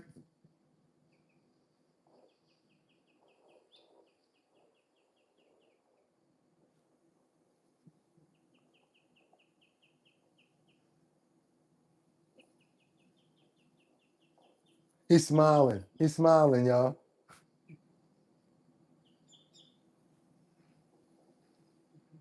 Somebody crying. Look at Sweet RV. Right? If Winter said if they follow him home, he gets to keep them. They're adorable, right? Yeah, sometimes we need this, y'all. We just need this. Sometimes we just need this. After a rough day drama, we just need this. That's all I need. Look how cute. There you go. Get with everybody. Go and get out of here. Get out of here. Go ahead. Bye. There you go, y'all. This is how we do it over here. Our bottom line. You know how we do our show over here. You know we love the animals. We don't play around. And we got to wrap it up that way. And guess what, you guys? If y'all appreciate the show, hit that like button. Go ahead and subscribe to the channel. And what? Wait a minute. Wait a minute. Did you do it already? Wait a minute. How many likes do we have over here, you guys? I need a number, round up the numbers. What type of numbers do we have going on now? Because I'm going to be a man of my word. And who is the person that asked for that damn scrub board? 390, that's good enough. I don't care. We did enough yesterday, and you guys did enough yesterday. Who is the person that keep on requesting this damn scrub board? I want to know. Come on now, tell me. Is the person here that keeps on requesting, it's you, Brittany? Is it you? You too, Colessive? Okay. Okay, you know what I said? If we get 500 yesterday, I'm going to be sending out 6 and 6. I told you guys I'm going to be sending out. I got them too. I told you I got the 6 and 6. Got a bunch of them over there. So you guys already earned it. I need you to send me your email addresses to bridgethisllc@gmail.com. We accepting them 390. Bridge this LLC@gmail.com. Send me your email address because you're getting 6 of these coming out, and 6 of these are coming out to randomly selected people. 6 and 6. I think I'm gonna send a mystery t-shirt out to somebody too. Matter of fact, I'm gonna send one big drip t-shirt out. One selected person is gonna get a big drip t-shirt too. So that's right. We're gonna do 6 on this, and we're gonna do 6 on the Our Bottom Line keychains. We show love over here, y'all. That's what we're gonna do. You already made it yesterday. Don't worry about that 390. You guys have already earned it. But I need you to send me your address. And don't do what 111 did. Gonna send me the address and all of that stuff, but don't put your name there. We love y'all to death, but I can't remember all y'all names. I need you to send me your name as well as your address to bridgethisllc@gmail.com. Bridgethisllc@gmail.com. Send me your addresses, you guys. I'm gonna pick 12 people. 6 people for keychains, 6 people for decals, and 1 t-shirt's going out, you guys. And y'all know how we do it. We always keep our word over here, so damn it, here we go. This is the t-shirt scrubber for baby tees and for the small ones. That's right. This is a scrub board, you guys. This is what they used to use back in the day, but this is the small version right here. You're wondering, how the hell did Bugatti find one so small? I told you they make it for baby clothes. I had a little nephew, and people don't like using a washing machine all the time, so you make a little bucket with the little Babo soap in there, and that's how they found that they can make a beat off of it. And then you get your cousin Cephas to come out with the mug jug. Tell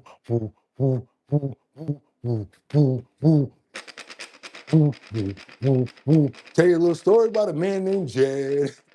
Poor mountaineer barely kept his family fed. Yes, guys, the scrub board still official in 2026. You want to get some tomato stains out of a boobie, out of the baby t-shirt. This is what you need. You scrub it out with a scrub board. And you guys, don't act like I ain't show you. It's official. Bugatti has what? A scrub board in his crib. What the hell is he doing with that scrub board? I don't know, but guess what? I bet you won't see nobody else with one. And if you want to get a scrub board like this, you need to go to your local hardware store. That's right. I ain't going nowhere special for this. I don't even know if they got them in Home Depot, but you go to your local hardware store. Tell you a little story about a man named Jed. Go ahead and get you a scrub board and get them stains out, you guys. That's economical. You ain't got no money for a washing machine? Go on ahead and get you a scrub board. Tell you a little story about a man named Jed. Poor mountaineer barely kept his family fed. And then one day he was shooting at some food. And up through the ground come a bubbling crude. Oil, that is. Black gold. Texas tea. Well, the first thing you know, old Jed's a millionaire. Ken folks said, Jed, move away from there. Said California is the place you want to be. So they loaded up the truck and they moved to that Beverly Hills, that is. Swimming pools, movie stars. Y'all can tell I'm having a good day today. Why? Because I came here and I chilled with you guys on the #1 show on YouTube. It's called Our Bottom Line. My name is BOOGOTTINYC. You guys are the best co-hosts and the best family members that anybody can ask for. So you know what I got to do? Ask for. I got to get them prayers in the air because I can't send my family out here unprotected. Who we praying for right now? We want to pray for love and happiness and smiles and good spirits. We want to pray for good times. I hope you guys had a fantastic show. I wish I had the scrub board right now because I do this. I do it again right now. I can't even, I might just bring it and add it to the show. I might just keep the scrub board out for the show because I like the way it Woo, woo. I like the idea. I want to get these prayers up in the air for you. And Lord, you know we don't mean nothing but love and happiness over here. Prayers up to you, and we love you too. We love every single person up in this chat. I can't wait to see you guys tomorrow, all my co-hosts and all my family members. Shout out to everybody here. So what we gonna do? We ain't worried about the 400. We looking at it like 500. We got 5 on it. We gonna count that as 500. I'm gonna get these prayers up in the air for every single person that's here right now. That's right, El Jordero. We gotta get the prayers up for Rebecca Lanya and Bueno. I'm praying for liberty and justice and collective. Miss, okay, who else we got up in here? Rebecca Lanya and Bueno. I see Sam Champion. Miss Swanza, Zion's Choice. You already know it. Ad Reigns, Teddy Marcel, my brother. Who else we got up in here? Tanya, Mary, Rebecca Lanyon Bueno, Batty Lynn, Kendra Walker, Angels Among Us, Brittany. I see you, Shannon, showing massive love. Miss Swanza, there you go. That's my people right there. Money Tree, Zion's Choice, Teddy Marcel, El Joe Deron. Sweet RV Adventures. Oh, who else we got up in this morning? We got Only Through Christ. Can't forget about Ad Reigns. Can't forget about Jack. Got mad love for 55 Coffee House. Can't forget about everybody up in here. Who else we got up in here? Hothead came and made your mark. Had a good show with you today. Please go ahead and become a member and come back tomorrow. Miss Swanza, Zion's Choice. Who else we got up in here? Mary Tanner. I see you, Mary. Hoping you have a fantastic Monday today. We got K-Cell 4065, Bobby. Who we got? Jack, BR, Miss Swanza. Who else do I got to pray for? Jeffrey Spilker, Mark Dorfman. Can't forget about Sam Champion. Can't forget about Teddy. Can't forget about Jordan. Jordan. Can't forget about my brother, like no other, Casey Ramos. That's right, Zion's Choice. Who else we got up in here? Liberty. I see who else we got. Come on, let me get some new names. Shabazz. I see Trump Bunny. AJ. I see who else up in there? Clay Biggins. Oh, there you go. I see you. 55 Coffee House. Come on, let's get it going with that good coffee. Y'all know what y'all gotta do. Y'all gotta hit her up in order to get those free samples. Mary Tanner know how it is. That's that. There we go. Ad Reigns. Can't forget about Tanya. Colessive. Did I miss anybody? I think I got everybody. Just want to make sure everybody know we got nothing but love for you guys. We're sending you out here today with nothing but good health, good spirits. We want to make sure that you guys have protection over you. We're asking the Lord to watch over you and your family as well as your animals. Jeffrey Spilker, Colessive, K Biggins, songwriter. There you go. Zion's Choice, Mega Dub. Zion, thank you so much. And can't forget about Money Tree. Money Tree, so much love for you, and thank you so much for showing love to be able to take care of the Prime this month. Thank you for the love that you show. You guys, I could not do this show without you at all. Just want you to know you're the reason why I do this. I love you so much, and I thank for you that you guys come here. With that being said, amen. That's right, you guys. That's how we do it. And you know what I'm about to say right now, right? You got a promo you're trying to get out there like Lisa, the way that she put her coffee promo up there and everybody got to know what was going on with her. You're trying to get your promo out there. We want to use our platform to help you. We got 72,000 subscribers and we on our way to 80, then 100. But if you want to be a part of that and get down with the promo, all you got to do is send your promo over to us at bridgethisllc@gmail.com. I'm going to put it up in the post notification area. Only thing, it has to be 1080 by 1080 size frame in order to fit. That's what YouTube requires, not us. You want to send over the promo? Send it over to bridgethisllc@gmail.com. That is bridgethisllc@gmail.com. And coming up, we got a major announcement that's coming up in a week.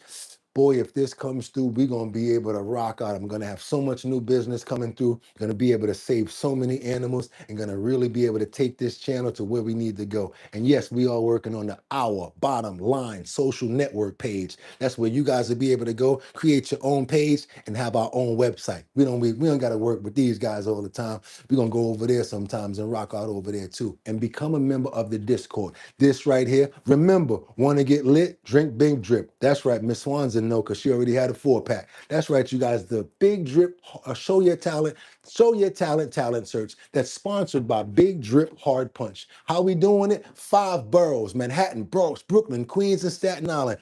Boom, you can make up to $250. How? We want to see your talent. And it's not just about singing and dancing. You can do a backflip. You know how to do a wheelie. You know how to cook real good. Bring it over to us. Let us see it. And guess what? You might be able to win, boom, $250. Now, if we got to taste it, you got to be here. So that means you got to be in New York in the 5 boroughs. But if it's something that you can show us online, we're accepting one more person to be part of the 5 borough challenge. And you'll be able to make up to $1,250. How? Because after we get everybody together, after you do the 5 boroughs and one person that's online, we bring you all together and you all compete for the $1,000 pot. You guys not coming from my dough. Big Drip is paying for it. I'm just going to be the host along with my DJ.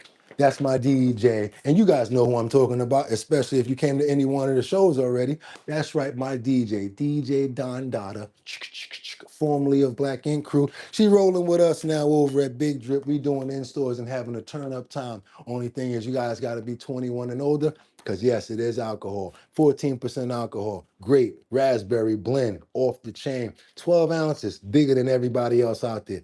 You guys interested in acquiring? Go to www.drinkbigdrip.com. That's 2 G's and 2 P's, not just 1 G. It's too big to just have 1 G or P. That's right. www.drinkbigdrip.com. And then you go to the first page. Put your email address in the notification area for us to keep you on point with where we're going to be at with the talent show. That means that you don't got to necessarily buy anything. You don't necessarily have to buy anything on the website right now, but go on over there, join the mailing list, put your email in so that we got you. Kendra saw that you put your name in. Smith Swans, I got you too, but we already know who we are. As soon as the promo is coming out, I'm going to put all of the promo on the website as well. And you will see Donna again, letting you know where we're going to be at, because she does exclusive videos for Instagram, TikTok, and much more for us when we do our promos.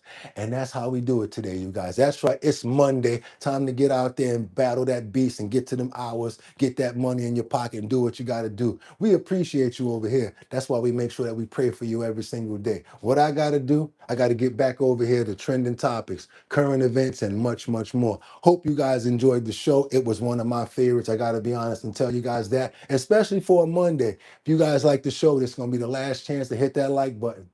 If you have not subscribed to the channel, go ahead and subscribe. How do you like? Double tap that screen. You want to hit that notification bell down there so that you know we're on? That's what you do too. But until tomorrow, y'all know what I'm about to say, right? Because I can't wait. See you guys tomorrow at 6 o'clock in the morning. How I always tell you, y'all could have went anywhere. But the fact of the matter that y'all came here to chill with me this Monday morning for our bottom line, a bang out show, I appreciate you. So until tomorrow, 6 o'clock, right here, y'all know how we do it. Get 'em! Peace.